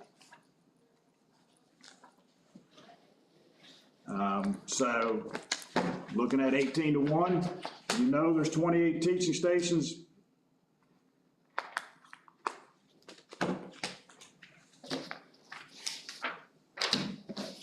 At Nares High School, divide that by 0.75, that's your factor. Again, because the true middle school is basically run on like a block schedule, 90-minute, somewhere in that neighborhood. So you would see the number of teaching stations that would be required, 37. So that means there would need to be 9 classrooms, 9 teaching stations added to that facility. How solid is that number, the 3.525 million? I think he thinks it's probably pretty close because he shared with us all along, it's about $400 a square foot is what he's. He's using 7 in this one. Isn't he? he's using square footage of 700, but it's about $400 a square So foot. why is he using a multiplier of 1.4? Cause you got hallways and stuff. Yeah. I mean, those multipliers result in All 700. big difference. That's all I'm saying. And until he, So there's $1 million of difference between that 700 square foot being all-inclusive or adding that 0.4 to it. So if you do 700. Well, look at the hallways there, Stevie. I mean, you've got bathrooms, you got Jason, everything when you do else. an addition, you count the perimeter wall and you count the square footage inside of it. You got 9 teaching stations at 700 square feet, and the 0.4 is a hallway and bathrooms and stuff you gotta add on, vestibules. I understand. I mean, You can't love the ambiguity of engineering in one I don't love the conversation and then hate ambiguity. it and then embrace it in another. I mean, if they could get us $400 a square foot right now bid, I mean, I'd love to build some stuff, but Okay. we ain't gonna get that. Well, I mean, these numbers are getting ready to go out. Everybody's gonna see them. I just want everybody to know that this is not, we're getting closer. But if we're gonna go and make a decision and say, well, this number's 3.5 million, I don't think that's, The number you gotta worry about, Stevie, is this 499 excess capacity. When the Board of Supervisors ask us why we're adding on to building in the Western District where there's no growth foreseen in the future, when we've got capacity in our buildings that we're not utilizing that capacity instead of spending $3.5 million just actually $4 million if you do what they're suggesting to add on to a building that, again, in the area of the county that is not gonna grow. And for what reason? and if there's a group of people that come to that same Board of Supervisors and say, we can have a middle school for $4 million and we're not gonna do that. Well, you can laugh if you want to, Melissa, but that's what me and Mark are hearing from a group of constituents, and that's, well, I'll put a price tag in front of them for a new one. It's $80 million. And if we had 80 million, Steve, I'll tell you right now, if we had $80 million. I hadn't had one and we could person build it being in tell me that. Harrisburg, it would make sense, but I love Nares, I love the community, but I realize we're not gonna get a housing development, we're not gonna grow. Or we're gonna be what we're gonna be, and to add any square footage to a school in our area, in our district makes no sense. Unless You you're don't trying think to that makes create a middle sense school. for your community at all? At one time, it was. Not for our community. At one time, it was, if you shut our school down or close it, there goes their community, and now there's an option of building, and it's like, that's the worst thing you wanna do. Well, there's a big difference in shutting the whole building down. Yeah, I don't, Mark. these are for kids that, Kids are gonna be on the bus an extra hour a day, but that's all right, you know. an extra hour a day. I don't. Mark, let's look at it. It's 8.6 miles from Giles High School to Nares High School. Those kids are gonna have to, minimum on a bus, it's 10 minutes. Mr. Brown's probably gonna take you 12, isn't it? It's a 12-minute trip.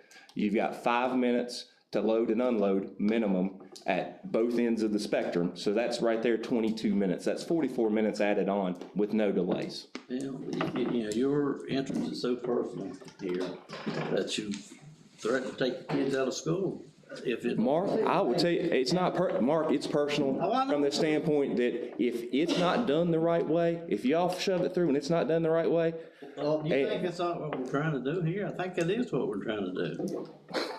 Why wouldn't we? That's why we're having. well, we've had no educational benefit given to us by this. This is not coming from Terry, it's not coming from Lisa, it's not coming from Mike. This came from you and you and you.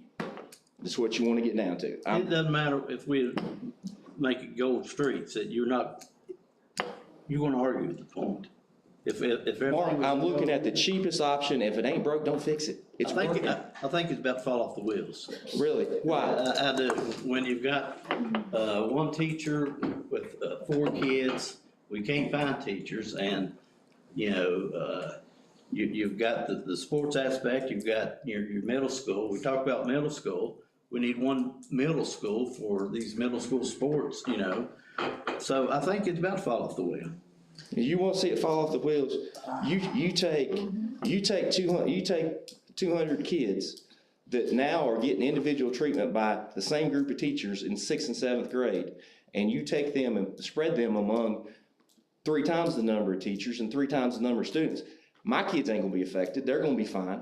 The kids with IEPs ain't gonna be affected. It's the kids that don't have people to advocate for them that we're gonna lose, Mark. I think there's no trust in our educators if that happens. This is what I'm saying, is 3 times, I think. Mark, what I'm saying is trust in our educators now. We're more worried about the buildings and where they are instead of worrying about our people that are doing a good job. Totally wrong. Hold on, I got a question, Mr. Brown, for you, Mr. Brown, or Dr. RBS, you can answer it. We're looking at option 2A at 501 students at Niagara High School for middle school. It says 37 teaching stations required. Flip over to option 3 at Macy. You got 537 students and only 29 teaching stations required. To me, that numbers don't add up. You got 36 more kids at Macy in that, but you only had to have 29 teaching stations. And you got 501 kids here, and you gotta have 37 teaching stations. Something ain't adding up there. You see what I'm saying? You're utilizing the elementary classroom all day long. It's 100% utilization. 100%, they're in that class the whole day. That, If you're teaching at the middle school or on a block schedule, really, you're utilizing, the kids are in there 3/4 of the day, and the other 25% there at a special, whether it's STEM, art, whatever. So it's not housing kids necessarily. I don't know that I'm. You're not using your multiplier on the high school. And the high school and the middle school, you use the multiplier. The elementary, middle schools, you don't. it's one, so it's, That's what I'm saying. We're talking about middle school here. We're not talking about high school. middle school, Middle school is gonna be based on a block. Now, Let's say it's not a block. if it's not a block, then you would do a period. You'd have to run it by periods. You're gonna have a 6 period, 7 periods, so you're still gonna use a multiplier to run But it. that would change things. It's gonna change it. and here we're trying to fit this in, shoehorn it in, where you're saying, let's get that multiplier a little higher, but they're recommending block scheduling like most middle schools do, and we're already trying to noodle with those I numbers, think Mark. that's an argument point of block schedule. Yeah, block schedule. He just said most middle schools do it, Mark. If we're gonna do it, we're gonna do it like most everybody does it, shouldn't we? Well, If you're telling me that's what all these studies say, that we need a middle school, then my God, we need to get with the state of the art in the middle school. And if we're gonna follow that philosophy, if most people have middle schools, then by God, we better have a middle school. Yeah. I mean, we can't use that argument in one place and another. I wanna keep this on the rails because I think Terry's the one who's asked, what we've asked of him, he needs to present this. I know there's a lot of stuff that we're gonna have questions about, but let's get through, explain to us what we're looking at, and And we're not going out and looking at nobody else, because that's all we do is give them jobs to go do. well, you're. Constantly. Okay. Well, I mean, that's all we do. We've been sitting here doing this, do this, and when we don't hear what we wanna hear, let's go get another opinion. That's one board member's opinion. We're gonna have to stop that. Eventually, it's gotta stop, Stevie. Well, It's the second architecture firm to look at it. okay, look, what it sounds like to me is, right from the beginning, this meeting started with, let's shut it down. No, Well, somebody in this room said we're gonna get smacked in the face with the truth. That, I everything. mean, I think everybody got their email and looked at it, Well, and all I'm hearing is. and I'm just looking at money. The cost of having a middle school is on this piece of paper. And at some point, we gotta decide whether that's what we. But that's wanna not do the or whole, that's not the whole cost, Stevie. We don't, Well, let's talk about what. we don't include rebranding, we don't include any additional staff that- costs. That needs to be included, I mean, absolutely. you can look at it and tell you that's gonna be, it's, where you're seeing $5 million, $6 million, it's gonna be 10. Okay, well then. And that's 5.6 cents on your taxes. All I've And that ain't asked ever is gonna fly that with we them. get to that number. We're getting closer. I still don't have a number that I can tell somebody that meets me on the street and says, what's it really gonna cost? Yeah, that's what I'm hearing. Are you gonna are you gonna cause my taxes to go up? Well, and I still don't have that number. I'm closer. Now I know that adding on. I don't have anybody coming saying, hey, you better get me a middle school. You're like, oh, what are you gonna raise my taxes like that? What are you gonna give me for it? Melissa, you and Jason are doing your job. You're fighting for your community. Everybody's. You're stating that people coming to you. I'm stating the facts that I'm here Okay, too. and It's that's- their taxes. That's what they're supposed to be doing. That's right. I'm trying to save us from the embarrassment of putting something forth that ain't gonna be able to be funded, Stevie. And that's the reality that we need to come Well, to. when we get to the number and we go to the board of supervisors and they say, no, if you do that, we're gonna say vote no, then I'll see that that's the track we have forward. I don't know that a board of supervisor group, unless it's just financially unfeasible, is ready to make a decision for us. I know two of them for sure aren't ready to do that. I'm not saying, I'm not speaking for them, I just know that they're already sweating what we've got to do from a standpoint of tax increase. I've got to think that we've got to ask them for information. We've been targeted and why ain't you done this, why ain't you done that? You need to be transparent. You need to get a plan, but we need to have all information. That's why we're asking them. So let me get. We may have to ask them to do more things. So on this 2A option, before we move off of that one, Dr. Arbogast, with the add safe school entrance at Giles, add Narrows High School, tribute space, those I'm assuming are not 100% required. Those are just things that are being made aware to us. Yes, that's being made aware to you all, because and we felt that it was necessary to make that aware to you, because if Narrows High School were to become a middle school and Giles High School became the high school for the county,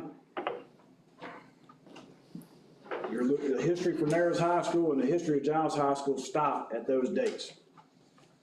So you need, well, we put it there, to have some sort of area to recognize that history for both of those facilities. Don't want what happened in Monroe County a couple of weeks ago. The safe school entrance, that would be part of that. I would assume that space to help bring a new entrance into the new high school. STEM labs, I don't get the STEM labs. That's a lot of money. Again, if we're talking a true middle school, you're going to look at we're talking about what are we gonna offer our kids? What are we doing to strengthen the programs? Right. Well, we want STEM labs. I know we're doing STEM after school, but we're gonna start incorporating it. STEM, the arts, music, whatever it is, that's the purpose of it. Oh, I'm all for but. Now, do you have to go and convert a room into a STEM lab and pay that dollar?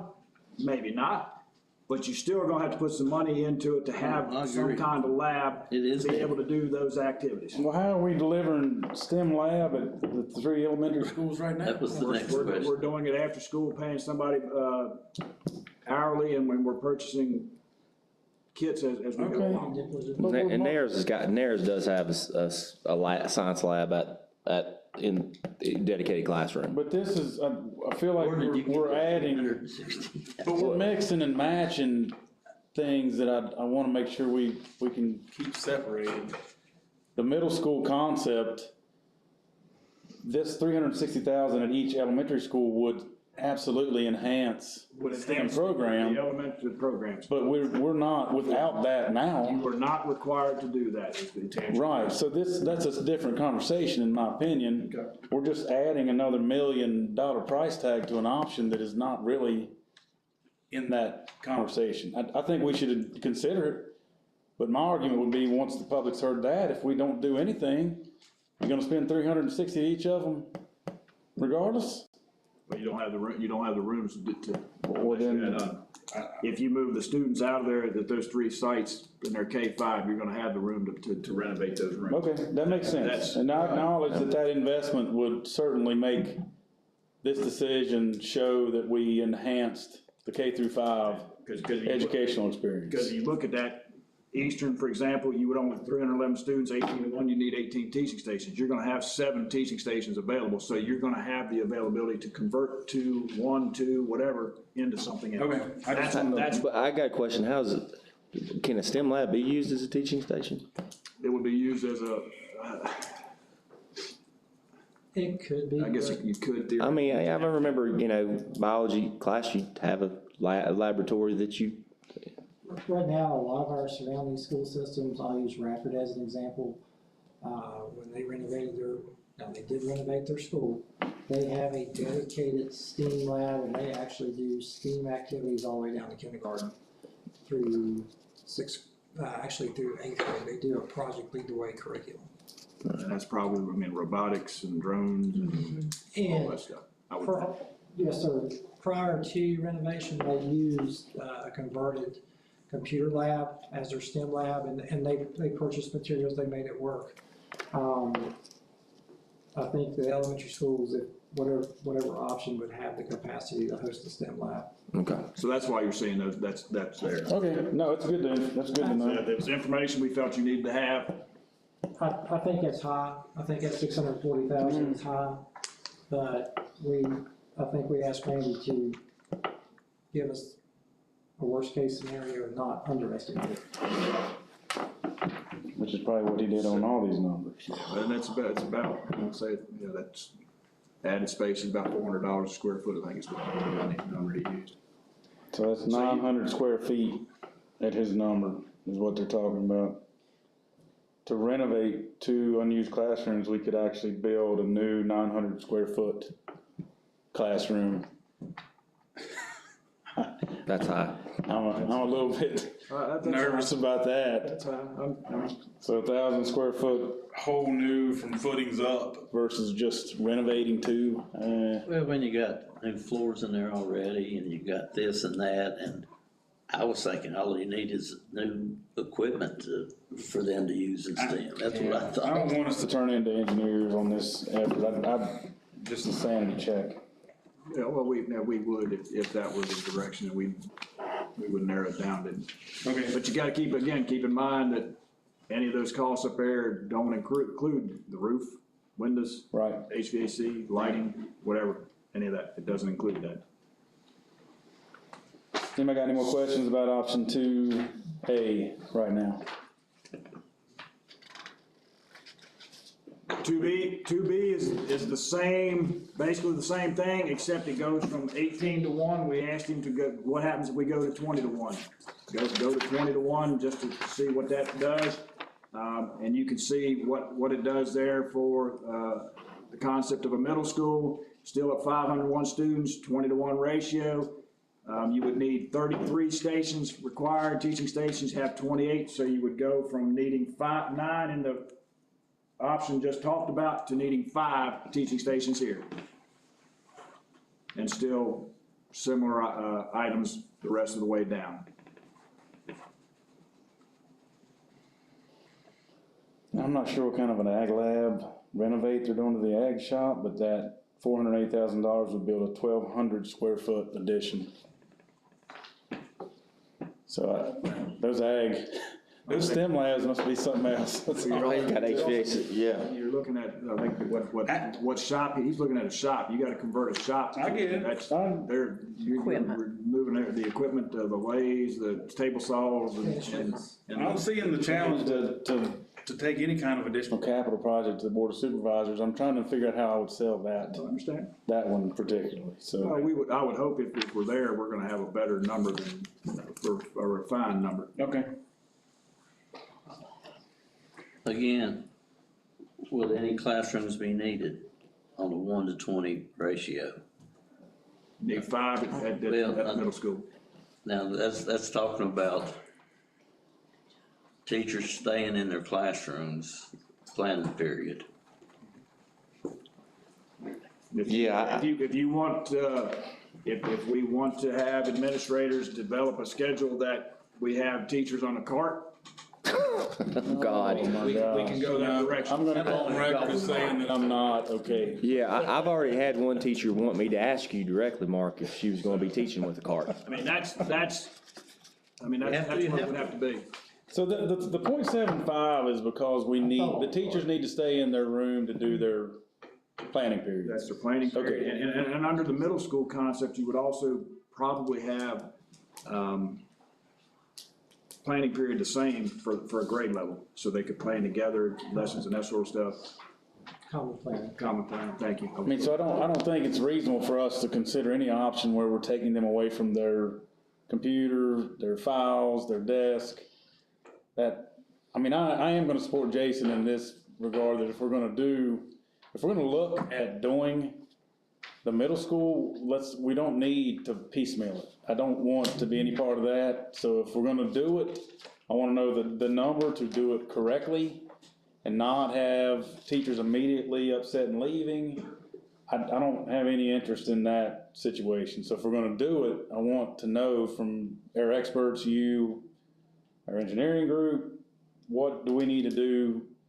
I'm gonna ask about trimming stuff off because all of us should be acting like that, but don't let me trim something off that doesn't make you have a educational assistant that you can manage. That's all I'm saying. So if 0.75 is spot on, I'm done talking about that, and I'm gonna move on from that and start looking at other stuff. I think the 0.75 is if you want to have a true middle school. Now, if you want to have a middle school that, a variety of a middle school, you could possibly move to 6-period, 7-period day, and you still have to add a multiplier to it. Now, I do have,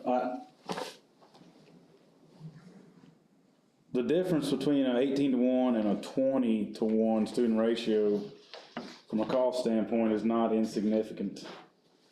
But I also don't want us to consider adding kids to classrooms for a couple $1 million. Because a couple $1 million, we can eventually pay that off, but if we do that, we're stuck with that higher kid-teacher ratio forever, and that's a legacy that I don't personally want anything to do with. So if 18-to-1 is, I know that's average, but is that gonna keep us at a ratio that teachers and kids can thrive at that ratio, in your professional opinion, Dr. Roberts? We picked 18-to-1 because that's what we currently are at close to right now. I can tell you right now, Eastern is 17.2, Macy's 17, and Nares Elementary 17.7. So we're right at. And it's harder to do that for the high schools, right? It's hard because you got different classes. But we can get I an don't think idea. we can want get- any more with we can loss get- of Well, learning. last year was 17 and With 16, loss of learning and stuff right now. not excluding certain I don't feel AP classes Yeah. and that kind of stuff. Well, and I think it would be helpful, I know, Now, unfortunately, occasionally you're gonna have a class higher than that, and then you're gonna have a class lower, and then it ebbs and flows. But it needs to, I think we need to have it close, stay close to that and not sway from it to keep okay. the educational program. Right. We took a hit with COVID. So Mark, it does look like, based on that, they still are recommending 5 teaching stations. Yes, 2B would be 5 teaching stations on 41 at the. I will say that I'm encouraged already because I've already seen a couple of places where the same item was repeated and the price was the same. So in the past, I'm feeling better about that part already. The tribute space in this one is still $640,000, so that's encouraging. I was going to talk to Lisa. I know she ran a middle school, if I'm not wrong here. And just ask her thoughts and advice and information, but where did she go?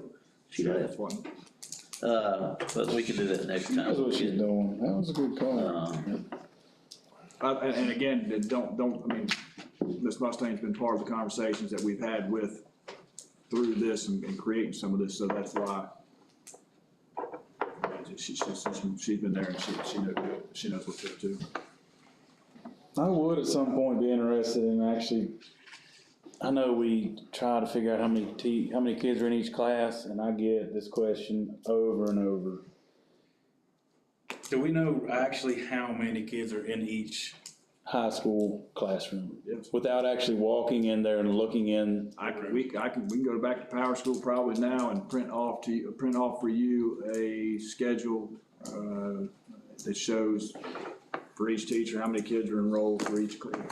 Cause I that, see that, I like to see the teacher's name and how many kids. what would help us, Provide that can be provided to you. some of us that have been pointed out specifically here today, and I guess I can appreciate that, but those of us that have been pointed out, one of the questions that we are asked in, he actually pointed, was, didn't you see that? Oh, God. There was a finger at each. Each one of So, them. I know you're looking at me like I'm crazy, but it really happened. I mean, this is recorded, so we can, and the I camera's don't pointing. deny I pointed. I got you, but Melissa was acting, looking at me like I was talking at him crazy, but it happened. Okay. What, the question that I get a lot is, and some of the public speakers alluded to this from the western end, I'd like to dispel it. They get special one-to-one, better ratio classroom treatment, and I took notes, I can say exactly who that was if somebody challenged me on Get it. the new board docs, you'll be able to look at it. That's right. And if that's true, I would like to know. If it's not, then I think I'd like to just end that discussion, because a lot of the eastern end folks are under the belief that because of those public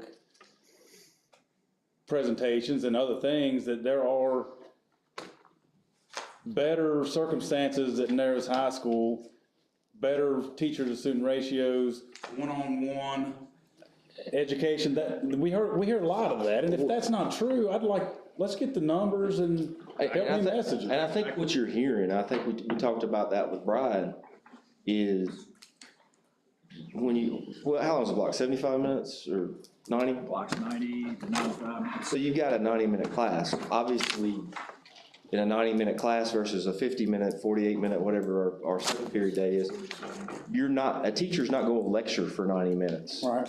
So they lecture, they give assignments, give work, and then in that one-on-one that you're hearing about is a creation of the block where they're able to conduct remedial work with certain students or advanced work with other students, not because the student-teacher ratio, but because the way the day is structured.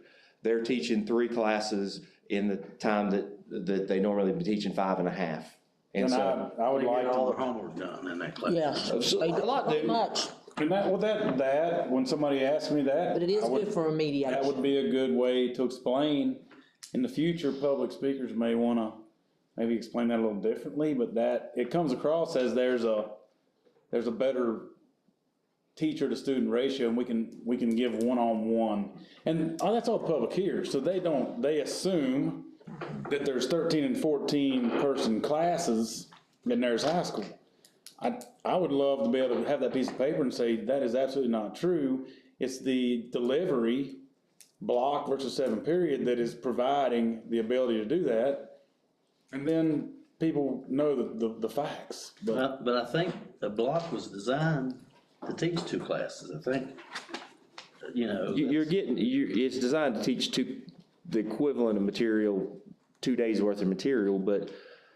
so you get done in a semester. But, you're more efficient because you don't have, in theory, the theory behind it is, you lose 3 or 4 minutes coming into class, you lose 3 or 4 minutes before the bell rings. You know how it is with the distractions there. So in theory, the 90-minute block is you've got some efficiencies there because, and look at it. I mean, the kids are in the hall 3 less times a day. They're in class 20 minutes more than they would be otherwise. Okay, that helps me. I mean, I'm personally gonna have to go out into my voting base, and I've gotta present all this stuff in the next month or so. All of that information I have to start moving us in whatever direction we decide to go helps.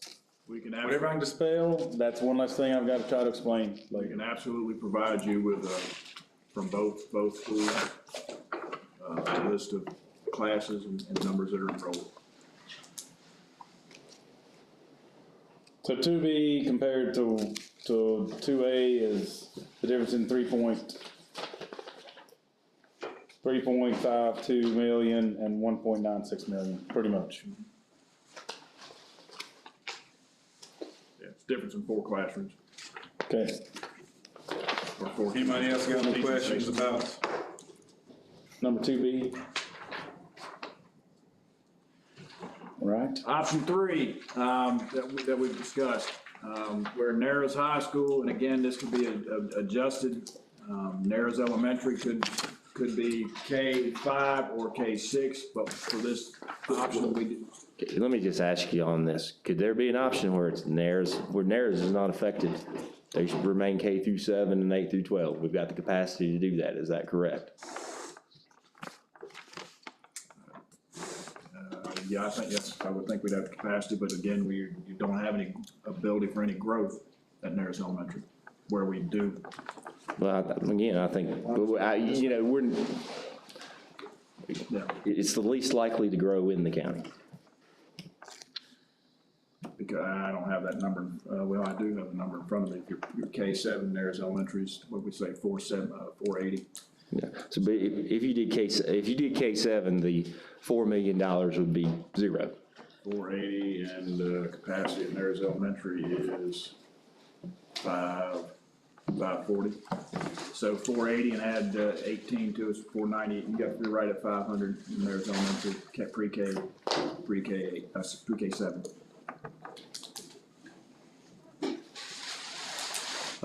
So looking at this third option, again, we talked about Narrows Elementary being K-5. Narrows High School would have 6th and 7th grade moved over to it, or we could leave 6th grade at Narrows Elementary and make it 7-12. But for this option, we move 6th grade over, and we can make those other. So Narrows High School becomes a grade 6-12. School within a school. I'd have to verify with Randy why he used the .86 there. Narrows High School would probably still stay on the .75 since it's block. With the 6th, 7th, and 8th grade there, same thing, so that would be .75, so we'd need to have a conversation of those teaching stations to see whether that teaching station is appropriate. What were you trying to ask about, Jason? Well, what I'm saying is, if the option, I don't think that this option is never, I think I mean, it could fly, but, you know, adding a gym and that kind of stuff, spending that money is gonna get hit. What I'm saying is, if you kept Narrows at its current alignment, K through 7, 8 through 12, that costs $0 additional dollars. Zero. So that $4 million goes to zero. And these other options would stay the same. So those options, you know, you're looking at, you know, 1.7 or 2.3 if you add a STEM lab, and Macy, you know, again, the optional STEM lab, and there's again, optional STEM lab. We're kind of back to the optional STEM lab, but you know, setting aside the STEM lab, if you leave Narrows the way it is, you can get your middle school for $1.8 million by using Eastern Elementary as your middle school and Mason McClarty as your K through 4. And to Mark's point, if my Narrows folks, if they, for some reason, want a middle school, they can certainly send their kids to Macy. So you're saying this option would be? Other than the status quo, that's your cheapest option to get your middle school. Leave Narrows the way it is. Make yourself your middle school at Eastern, spend 1.8. Again, we can debate scope, space, STEM lab, what have you, but that if you're looking to get in the middle school for the bang for your buck, you got a $1.8 million one versus a 2.5 or whatever that number is. Mm-hmm.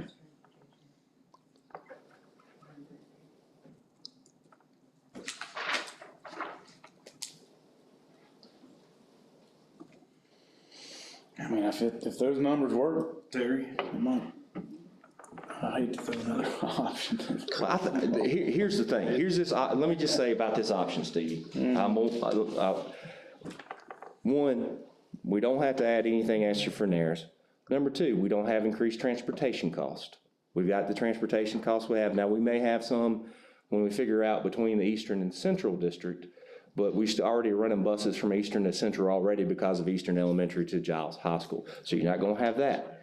You're not gonna have any of this, you keep the Spartan, you keep the Green Wave, so you're not gonna have the, rebranding cost. And that's gonna be a big one. So you've cut off two of your big X factors that, in my mind, what we're gonna face more than anything when we go to the Board of Supervisors with whatever it is the cost, the rebranding estimate, the transportation, and the hidden cost. They're gonna trust us on the somewhat, they're gonna have Chris is gonna bore in as good as anybody bored in on what a fair cost is on construction.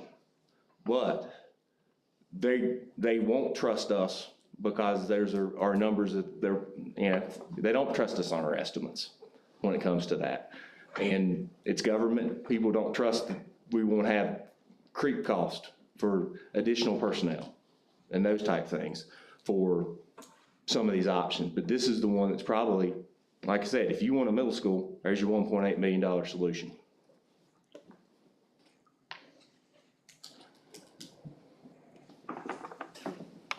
And the other thing I'll add, my issue, again, I love Nares. I love the Western District. Love the whole county. But if I'm a taxpayer, which I am, I'd rather us spend our dollars in any new construction and new square footage at Eastern Elementary, which the Eastern District will grow, or at, within the footprint of Giles or Macy, because that's where we're most likely to have our growth. If we're going to target dollars for expansion of footprint, when we do have excess capacity, we need to be looking there. I think States and Homes got their approval stuff too, didn't they? I wish we'd have talked about that earlier, because then we could take the 10 million that we were gonna spend on renovating Nares High School and just add on to Giles, and we're right back at the beginning of our conversation, and we've put it at CIP where the growth's gonna be. And we're not going back there. Is option 3, I'm not really pumped about having any option that this board is even discussing that puts 6th, 7th, and 8th graders in a high school. So I'm just, in light of what Jason said, I would almost rather. And if you remember, I was the one saying 7th. I was comfortable with the 7th. I didn't like the 6th. But and it was more space concerns, but it seems like I said, I think we'll be fine with 8th graders. As far as, it's not changing anything. It's not adding anybody else to it. I'm just throwing that out there. If I don't think the 6 through 12, if we're gonna keep talking about it and have staff look into it, I don't see a way forward to make that work. I just don't see spending, that's a ridiculous amount of money to spend for that. I think what you gotta do is make it 8 through 12. We're not spending any money other than the true what we'd be spending anyway. And to do that 8 through 12, and it fits. So I'm gonna let Melissa defend you, Dr. Harvard-Gass, before we do this, but Oh, Lord, do not have him do anything else. if the option 3 It's that right here. Jason described It's right is, I don't think you're changing that much. You're just moving some numbers around. It'd be, really, You're just moving the capacity numbers Pick up the around. phone and say, Randy, we need you to take Nares High School back to 8-12, Nares Elementary back to K-7. What those look like? Change those numbers. This is exhausting. Okay, I mean, Do an option 3A. I don't know. Just I don't this want new option 3. I don't know. Three's out of here. Redo, 3, it would be replacement 3. Yeah, replace 3 with, And just, and leave, three's gone. as So, long as, 3's being amended. It's not right, gone. right. It's not gone, we're not. But it no longer is 6 through 12. It's No. as long Eight as you through don't have 12. to do any more work. 3 is being amended to Nares High School going back to what it is, The same. 8-12. It's not changing. Nares Elementary. Not changing. What it is, K-7, and the other 3 as proposed there in option 3. Correct? Is that what I'm hearing? So, I mean, that's just a matter of picking up the phone and saying, Randy, move the numbers back around to where they were. And I would like to know if the Narrows community decided they did not want their eighth graders to go to the high school and they wanted the same opportunity as everybody else. If those eighth graders did come out, does that bump does it bump the work at the either elementary school up significantly? Because they may say they don't want that, but as soon as there's a middle school option, I would imagine there would be a fair amount of folks that may want to see what that's all about. I don't want to assume that eighth graders have to stay in the high school, and then we make that decision, and then, well, sorry, if you want to come, we got to build on. I don't think that's gonna happen. You're talking 60, Oh, 60 kids? They'd be persecuted. How many in the eighth grade class? Oh, come on. 67. So 67 kids. I got kids that pick up daycare. You didn't. I still like to have those numbers of each class. That's all I'd like to do. I agree with you. Take me a little bit of time, sit down. I mean, that's all I'd like to see too, if the eighth graders decided they wanted the middle school experience. Mr. Buckland's sure that none of them will, but. There'll be one or two, but I mean, like I said, I mean, Let's just know what that means, that's all I'm asking.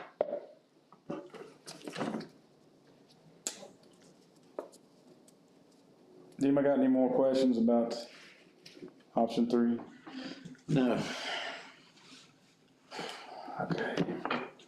like I said, my constituents should come out and say that's a bad idea, but I'm not counting on it.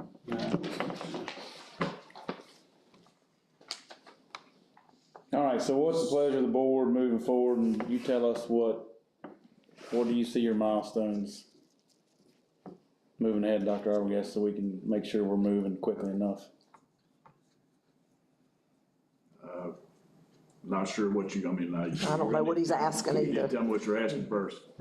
So, I mean, the only thing that you've got to clean up on this information really is the Depends, option 3. Right? depends on the availability of Randy. It's a matter of us getting him on the phone tomorrow and saying, clean 3 up and create 3A.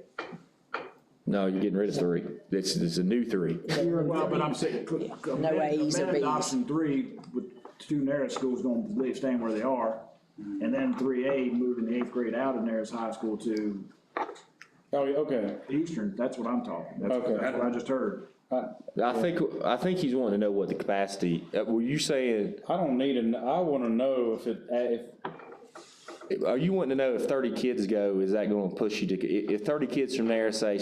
We wanna be- Or if 30 parents say, Yes. yeah, okay.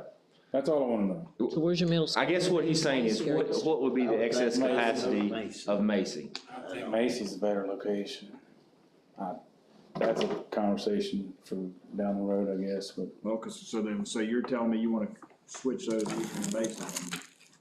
I think from a busing standpoint that's the more central. I agree. I don't think you have to do that right now, Dr. Arbogast. Those numbers are not gonna be that, maybe they will be significantly different. Well, I think getting input from, There's other factors, and Mark will probably agree with me on this. I've got a lot, and this is the sheriff's department. This is their leadership out there. Eastern is in a little bit of a no man's land. So if we're gonna build a place to have middle school all together, and they're all adolescents, and I'd rather them not be out in the, I've already talked to Mr. Millines, and he's like, yeah, if something happens out there, it takes us a little while to get to that campus. It's more central, Well, you're going to increase that call, I mean. Do the math. Because you would have to add an extra. let's see what happens. My Eastern people are gonna wanna know why they couldn't do it at Macy.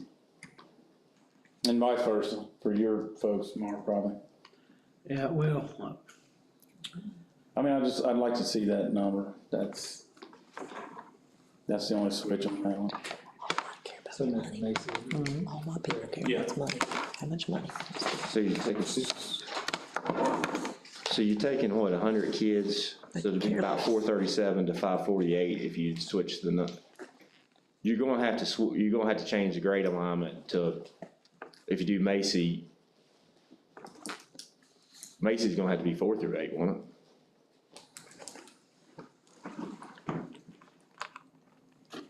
you still might have to do. Based on the 75%, based on the 75% utilization rate, and then you're putting 100 more, you couldn't put 100 more kids at Eastern. I mean, like I said before, if you're gonna do this, you need to find the break point in enrollment that reduces renovation costs. You know what I'm saying? Is that number 4 through 8, is that number 6 through 8. 8? For both of, because I think you gotta factor in how you fit them best based on, kind of what our average class is, and then to, you know what I'm saying, to minimize whichever school, one of the schools is gonna have to be renovated, and it may change which one is gonna be renovated. Yeah, that's true. And maybe, and maybe run those, if you had a 3A and 3B, I think it's best case scenario using Eastern as an elementary school, Macy as the middle school, and vice versa. You know what I'm saying, where the break point would be the number of students and the cost. well, with land-wise, probably Eastern for the middle school sports. Got more land, you can do more activities, you can have. Well, I think they've kind of pushed it this way because it probably fits better, doesn't it?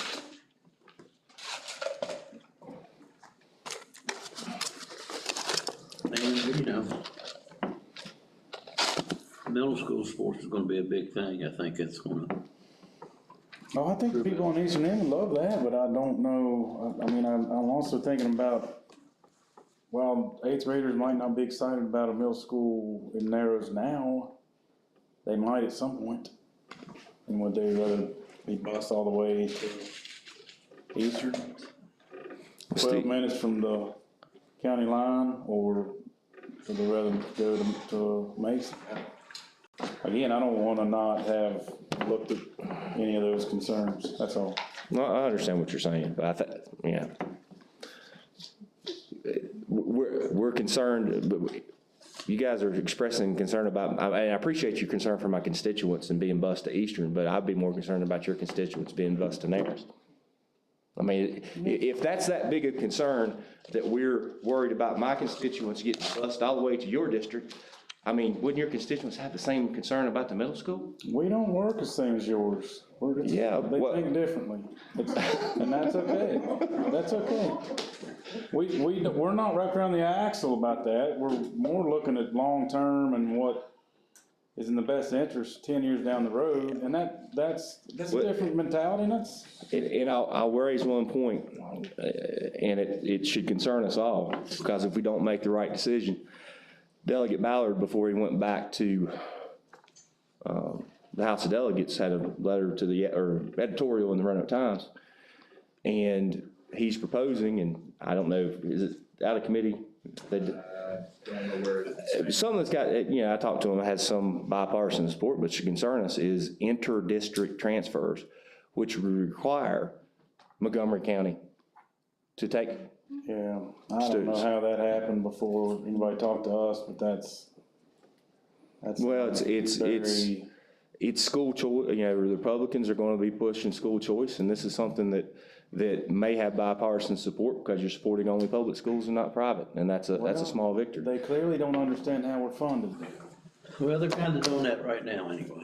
I mean, in any given school just district lying about where period, they we live. could I don't have a agree. 30-kid swing. I don't agree with Stevie. I'm saying it's something that we got to consider And I'm when, disappointed that he actually is doing that without even talking to us. He's been nothing but supportive, but that is, The ramifications of that for public school system is, Well, and that's why we've got to carefully consider, you know, if people in your district aren't happy about going to Narrows, they can ride with mom and daddy over to Blacksburg and go enroll in Montgomery County schools. And that's what I'm saying, is we've got to be concerned about those folks that don't get wrapped around the axle. and then y'all actually could go to James Monroe if that happened. No, they actually charge us for out of state, so. To make sure I understand what you all want from what we talked about. Yeah. You want us to provide you a copy of the high school schedules that show class enrollment. Per class, if that's not too much trouble. Class enrollment per period. It'll be per period or per block. You'll get that week. We'll just take a little time, but it shouldn't be difficult. Nothing under one needs to be done with, nothing under option 2A or 2B need to be adjusted right at this time. Under option 3,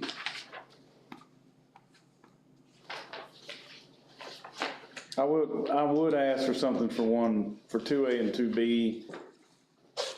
No, for the STEM recommendations are like lumped in, like something that is absolutely needs to be considered to make this work, and that's not really true. It's a wish list. Yeah, And I think it's needed. it should be split up, so that we can say other considerations as a title. Once this gets FOIA'd, I can't explain that to somebody who's reading it. It's already gonna get FOIA, Well, so, then. I mean, the draft is. When this one comes out, it'll be, at least I can say, please refer to the most updated. We need to assume that somebody that has not had any of these meetings is gonna read this. Let me ask you this, Terry. Did y'all recommend the STEM labs and say, hey, will you figure this out, and this is what your recommendation is, or is this from the architect's firm? we asked them to include the STEM lab. We need to because include it because that's what We're they at a want us middle, to do. we're talking middle school program, and we're talking, if we're talking about strengthening the educational program for our kids, that's why they were included there. And that's what our administration is recommending, so you're asking them to take out that recommendation there. I'm gonna ask them, if we don't do this, then I want them to go ahead and push us to add 2 new spaces to give those kids that opportunity anyway. You're telling me that the only way they're gonna get a STEM lab is if we do this option. So once they've recommended it, Terry, either we need a STEM lab or we don't. So because it's not gonna be a K through 5, we don't need a STEM lab? As I just said, we put that in there because if we're talking about these options, what we're talking about is strengthening the program's educational experience for our kids. Right. I understand. But what I think he's saying is, we stayed the same. There are people in this room that are asking that education be improved. And to improve education, you're gonna have to spend money on a STEM lab and a STEM program, and not just go halfway and just, let's just cram a bunch of kids and call it a middle school. I'm just saying that if you want to get this Never extra my thought. educational opportunity, you're gonna have to spend $360 at those buildings one way or another. Maybe more. In middle school. But you don't have the rooms to do that. Right, so because we're not moving forward, they're not gonna get a STEM lab. No, they're gonna continue to get the STEM activities that they have after school. And we're gonna try to continue to keep that program going and continue to offer and add TSA activities. The March 1st program we're gonna do for the TSA Blue Ridge Fair. Right, but if we did all of these, if we did the 2.5 million or the 3.5 million and made the middle school option, and we still could only do after-school STEM for Eastern, Macy, and Narrows, Okay. I'm saying we can't say that without those 360 at each of those facilities that we're going backwards. We're I not. don't think I said we're going backwards. Well, I mean, but you recommended them. I mean, somebody, That's his recommendation, it is what it is. okay. Well, I'm just telling you, when people read this, they're Well, gonna because you say, have people wanna know what you're gonna get. If you're gonna go change things, well, what am I gonna get? From the conversations that we've heard and had in the conversations at the Right. board meetings, People wanna what know. are you going to offer? What Right. additional things are going to be offered to the kids? You needed to know what the Right. cost is gonna be to add those additional. okay, that's STEM. I can ask them we can ask you to pull those off and identify them as things that are optional. Yeah, we realize that those are, that there's not Everything on here is 100%, optional. Not 100%, that's not required. It's not, but when somebody looks at this, they're gonna add every one of those numbers up and come to a bottom number and say the cost of doing option 2A is X million dollars, and that's not actually true. Because you can't do that, because we don't have the cost for the windows, the HVAC, the roofs, and that sort of stuff, so that's not, you can't just add up those numbers anyway. It's all about optics. We got a lot of people posting stuff in every place that they can post it, and I can explain this later. We can clean it up, we'll get them to clean it up and identify those as We're gonna have optional people ask choices. why we don't wanna save 30% either. And we've already got people asking why we just don't build the middle school.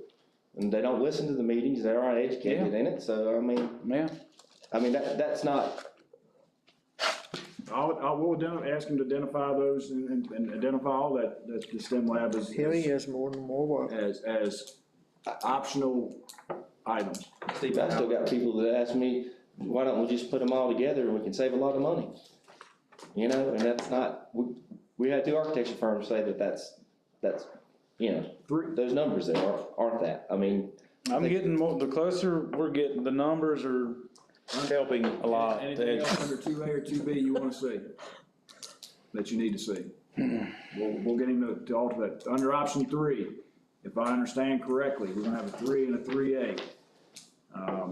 3 will be Narrows High School, 8-12, Narrows Elementary, K-7, Giles, the way it's listed there, 9-12, for Central and Eastern District. Eastern will be 5-8, Macy will be K-4.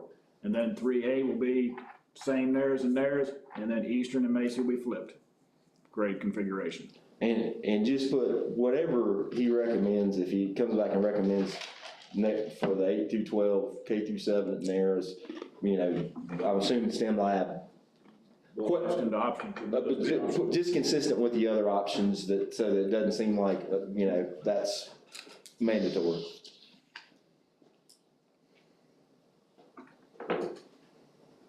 Is that correct, what I? So, considering what you presented us with the literary fund, Dr. Arbogast, I would personally benefit from a meeting with the CMTA folks to try to understand how we can not hinder our path with them, how we can leverage that the best possible. I mean, I want them to understand and I'm sure you've already messaged them where we are. We told them originally the conversations we were having about reconfiguration of schools. They knew that months ago now. We've not talked to them by phone and told them here's what we're talking and sharing today. No. We can schedule a meeting anytime you want. We've got one scheduled next Wednesday morning at 10 o'clock with them and the Department of Mineral Mines. Let's let them get to the fee schedule. To me, the biggest concern is getting the understanding of the fee schedule, see if we even need to worry about going down the road with them. If we can't get them off the. I'd encourage you to look at the MOU I sent you. With the To fee see, schedule. because you'll see them there. Yeah, so I mean, let's let them get there. I mean, the other thing, here's the other good thing about what we're doing with CTMA. To the extent that you use through option 3A, whatever the first 3 is, you're not gonna really hurt what they're doing, because they're looking at Giles High School, they're looking at Narrows High School. Mm-hmm. They're not looking at, looking at Macy, they're not looking at, well, I guess either one, option 3 is not affected by it, and option 1 is not affected by it. The only option that potentially is option 2A and 2B, because, you know, your bulk of your work are those 2 high schools.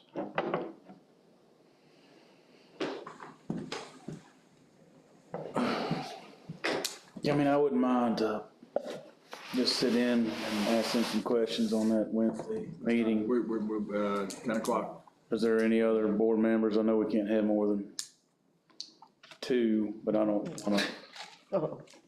Not me. Sure. I'm not going to do Are that. you sure, Melissa? Absolutely not. I'm like, you said. And just so you know, Nick is no longer working with Department of Mineral Mines. That Nick Collier that was here with us. That's awesome. He's accepted Great. another position. I liked him. So, I'm Gosh, dang it. disappointed to hear that as well, because Who's our new person? You met? it's gonna be Charlie, is it Barksdale, I think it's the individual we worked with before, that I came. mean, compliance with that program's really all we need out of that That's person. why, that's what they're there, Yeah. they're gonna keep it moving along. Yeah, could you send that out? I will. All right. I think that was the last thing on the agenda item. Terry, all right. That's the last thing on our agenda item, yes, sir. Unless, Do you have anything else? Do we wanna talk about lights? that's up to you. We can, y'all want, I mean, we got information on the Giles High School. I didn't include that yesterday. We got it yesterday, I think. Do you wanna hear? The lights at Giles High School football. Yeah, if it's half of what you gave us last time, I'm ready. Well, there's good news, it is. So, All right. I was gonna say if it's bad, we probably will adjourn. so as directed, reached out to, Hubble Lighting, met with their representative out there, asked him to, look at that, give us an estimate. We are looking at a cost of $125,000. It's much better. That's awesome. That's much better, 25. You did cut it in half. much better. Good. Great. Did you give us a high one just so you can make us feel good about what we're doing? Do a lot of work. So the packet I'm giving you has, so this is it's a little bit different product than what we were quoted before, Much better. but it's basically a straight replacement. If you flip through the packet I gave you, it will show you what you will be getting. Here in the floor, they did a job for pairing the floor with the same product. Then they've got that's a good, well-lighted facility. That's what you would be getting. Is the same fixtures were. So we're not doing SOS to somebody in space anymore? No, we actually have, it's not called ball tracking technology, but we do have the same capability. You will be able, if you're punting, okay. That's just a very misleading description, ball tracking technology. That was Musco's trademark description. I got it, yeah. The fixtures themselves would be 75,000. You're talking probably another 50 for miscellaneous materials and installation. We would have to issue an RFP. When I talked to Rick Thunderberg, he was comfortable saying that it would be around 125,000. Now, that is not set in stone. That is just an estimate. A lot better than the last. The one that we got from Mesco on 12/8 was between 320 and 200,000. Y'all can come on down and use our field like we use your track. Much better. No, We have to. no, I think that's, Same. well, it's, something's gotta be done. What is the chance that we can interchange the lights? We're probably not gonna be able to do that with theirs. Wednesday. It's still two totally different I've got fixtures. So I can do- the fixture that they have proposed. No, Wednesday, Giles, Lane's got a it's home almost game. a straight swap out. You Okay. want to screw it Okay, on, you I was just screw curious it in. about sharing I usually leave going to college. light bulbs between the two, but Well, you would have to retrofit those as well. no. I was just curious. We're fine right now. I mean, it's, I didn't know if that would have been a bonus, but I'm sure I mean, one for one is awesome. one of these days, somebody's gonna come up with it to where you're gonna be, there's a business opportunity for someone that can I'll shoot an email. go to China and get bulbs made, to retrofit it, to make them light enough that those LEDs are heavier than the halogens. Yeah. So if you can get them made and that you get to spread and they act like a halogen, then that's a great opportunity for somebody. What's their budget look like for that? I mean, that wasn't a budgeted item, right? So we probably need to have, how soon do you need a decision on this before they can get it in for football season? I mean, seriously, when I talked to them, they said they might have to provide or do a little bit of electrical cabling. but it's basically the contractor would unscrew the old light, screw this one and wire it up, and, you know, you'd have to do the photometrics and make sure they're right, but it's not, Rick said, you know, we're in real good shape because we reused holes, which we could on the Musco, one as well. I mean, these are not gonna move to music, you're not gonna have, you know, whatever choreographed light shows, it's basically. We don't want them then. You're gonna get light. Well, maybe there's some wires is the problem, that's why they keep going out. No, the lights, when I talk to Musco and when I talk to Rick, we've got a considerable number of bulbs getting ready to go out. And, I mean, it could be, I understand what you're saying, it could be something electrical, but Yeah. I don't know. So how would you recommend we handle this from a funding standpoint? Dr. Arbogast? You're gonna fund it, you're gonna have to fund it out of carryover funding. I mean, we need to probably, decide as a board, if that's, with all the other things we have on that list, I don't wanna make that decision lightly. I mean, we need to know how that impacts Because we all the other stuff we're looking at. keep out, ZMM should be putting out the auditorium and the lighting in the auditorium and the sound in the music and band room again. Should be out here soon, because we need to know what that costs, if that's cost come down, or if it's still the same cost and still have the same lead times. Well, can you update that carryover list with this new number where we've already promised money? And just get that out to us and we can take a look. I mean, that's a board level decision when we start shifting. I think you gotta look at it all and from the standpoint of what we've got and what we gotta do. Yep. I'd All like to together. see that a little better laid out. Terry, if you can summarize where we promised money already.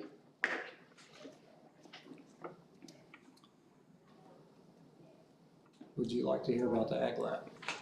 Yeah. Sure. The last time we talked to Ag Lab, I think we discussed that architectural seal would be needed for that.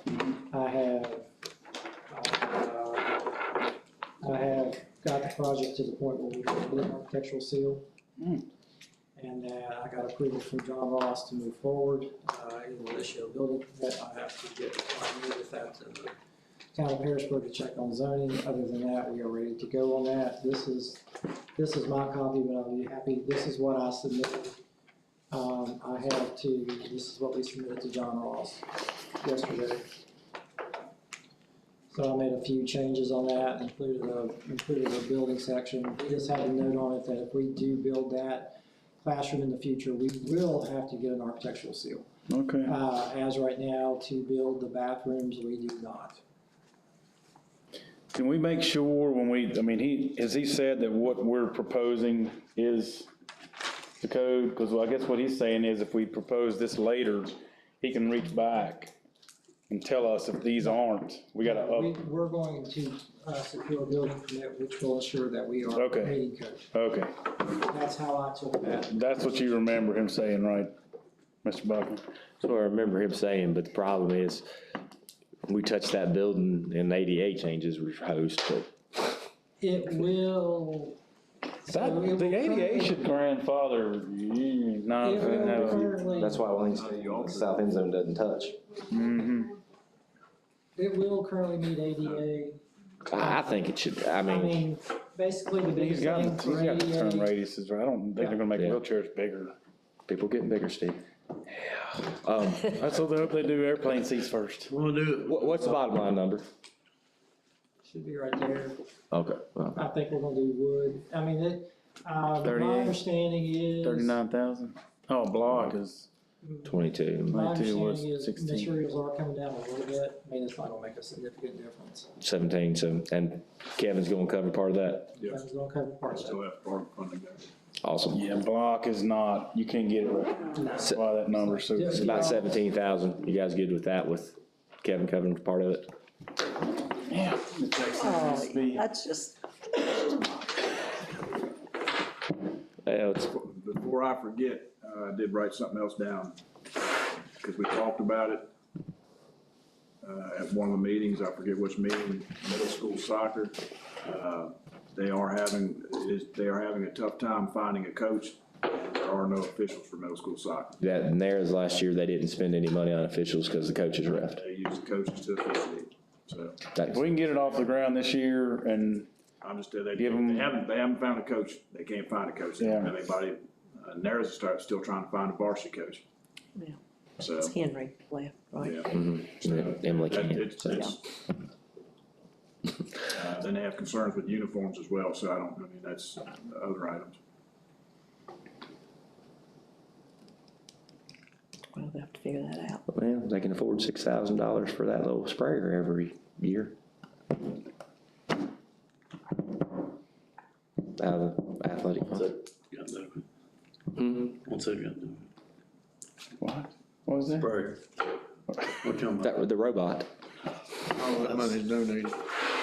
well, I mean, they got $90,000 in the athletic fund as of June 30th.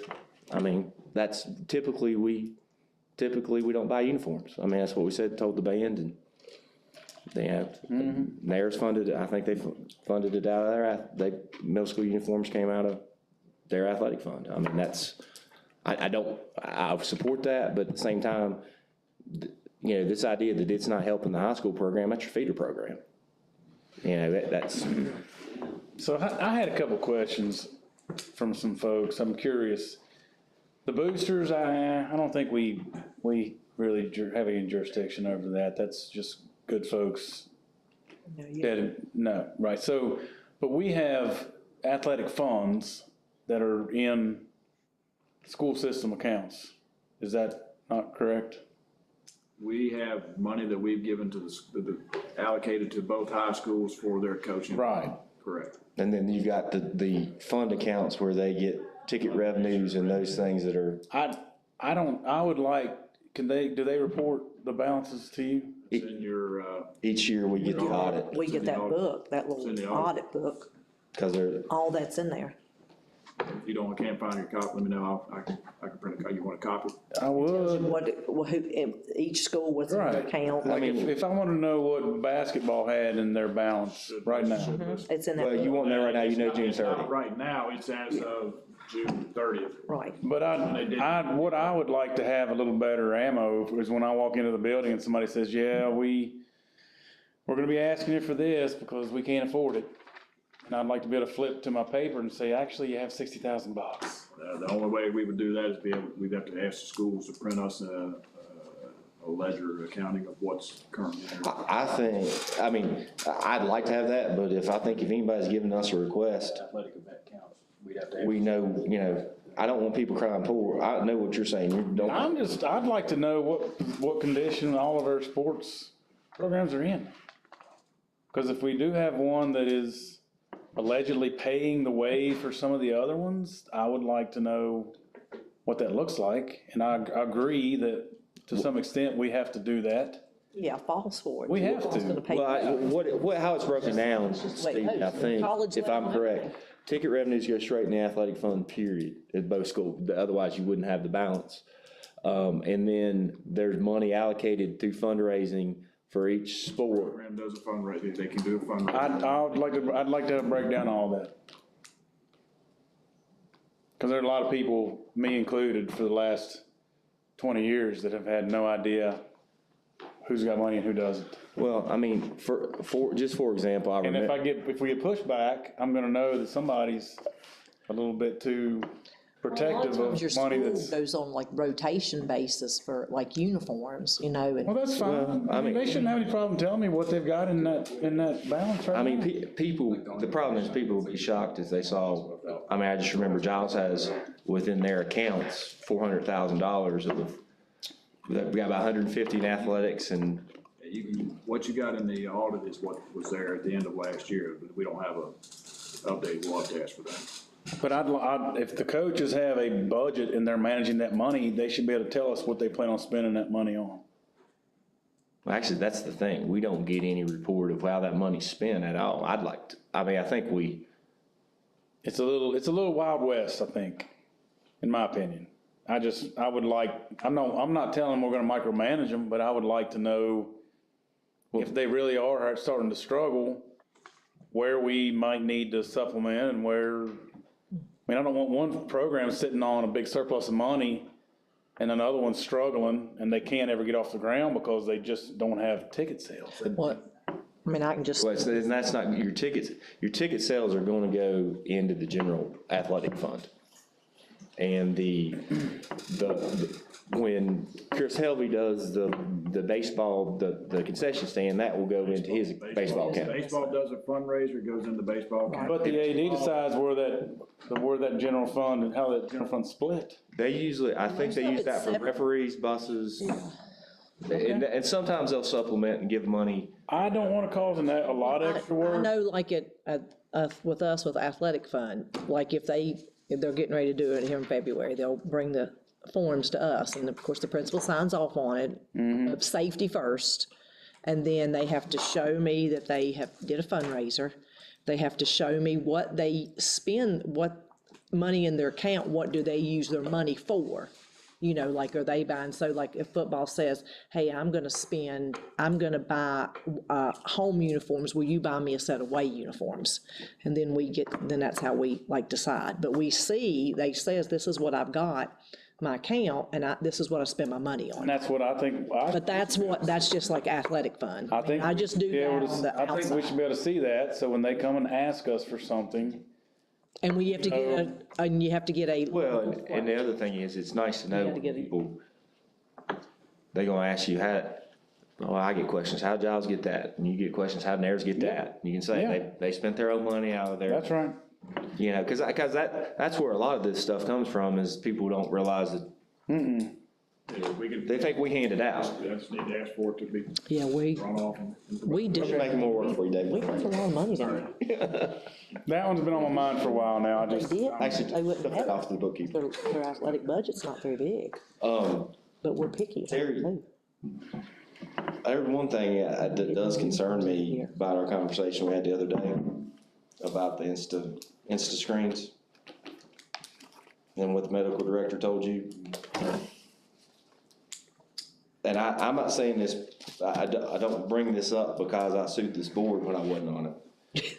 But I have a concern that our drug policy right now is potentially fraught, because Terry informed me that our testing folks have said that the Insta reads that we use, if there's a positive screen, to confirm that, you need to follow up with the urine screen immediately. And that was what I was asking for when I sued this board, because I had concerns about the Insta reads. They said they would recommend that. And our drug court policy for Giles County is, if you test positive with an Insta screen, you verify that with urine screens. Our bus drivers are not, they're only urine screen because of the accuracy of it. What I'm concerned about is we're treating drug court participants, we're treating our bus drivers with greater due process rights than our athletes, who are the leaders of our schools. So I would hope that you can get an amended policy. I would like to do away with it, but I understand there's three of you here that probably don't want to. But we need to make sure that a child is not subjected to the stigma that comes with it. We can say it's a process that is anonymous and nobody knows, and we have that. But when a kid disappears off the team mid-season, it's going to get around. Yeah, there's nothing anonymous about it. I mean, by policy, it's anonymous, but by word of mouth, it's not. What I'm saying is, if Terry could come up at the bare minimum with something that we're taking care of, where these kids are not getting, they've got a chance to defend their name with a test that is the recommendation of the medical director of our testing service. My recommendation from the get-go was, if you have a positive, you could send it to an independent lab. An independent, just like a DUI. I did it. I tested that kid, ran him through and here's the problem too. The other thing I'll tell you in dealing with this is the hospital, as a parent, the hospital will not let you do a drug screen. You can't take your kid out to get it. I had to run this kid, he had to apply for a job with me as an 18-year-old, sign the form. Thank God he was an 18-year-old, and I could run it through and have him tested.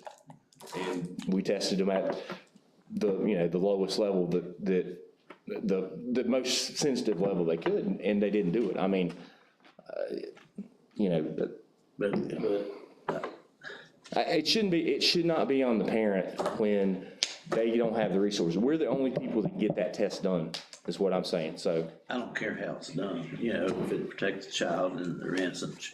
I mean, if you feel like. But I do know this, I do know that policy works. I think for a long time, well, you can argue and say whatever you want to, you're a lawyer, you do that, but I don't think it's, when it was implemented, and I didn't have anything to do with this was a year before, so there was known violators of drug use going on. And that's up to the coaches to take care of. I mean, that. Oh, well, sure, whatever. I mean, what my thing is. It's up to the coaches to take care of students that are not in the area, not playing a football team, but that don't happen. But whenever these kids, and there was probably a bunch of them, that's what sparked this. Well, I know it came from one person on the Board of Supervisors that wanted to do it. He pushed it. Well, but it was voted through, and it has helped tremendously, I think, as a deterrent. Well, what I'm saying is, here's my problem with it. I'll tell you, my whole thing with it is you've got these kids that got enough gumption to come out and play a sport, which is hard to varsity level and JV level, and they put their time in. And for whatever reason, they're using drugs. Why are we why are we just willy-nilly with nothing, no support system saying, hey, you're done with that. Go home at 3:15 every day and spend another 4 hours in an environment that is probably not good to begin with. And that's where I've got an issue with it. It's not that I support drug use in any way. It's not that I support drugs in school. Drugs in school is a different issue. If kids are using drugs or possessing drugs in school, they're gone. But What if they're athletes? Are they gone? Yeah, if a kid is possessing drugs in violation of our policy, they're done. I mean, that's what it is. What I'm saying is. Singling out just athletes. Yeah, I mean, what we ought to do, if you really want to do it, what scares the heck out of you, why don't we test every student that drives to school instead? They're the ones that, we've got the authority to do that, and that makes more sense. I brought that up some time ago, and it was extremely cost prohibitive, I think, is what caused that to go away. I personally have had 2 kids go through the system that have been tested about 5 times every single year. Yeah, mine. And they have friends that they know would fail their entire career, 8 through 12, never got tested.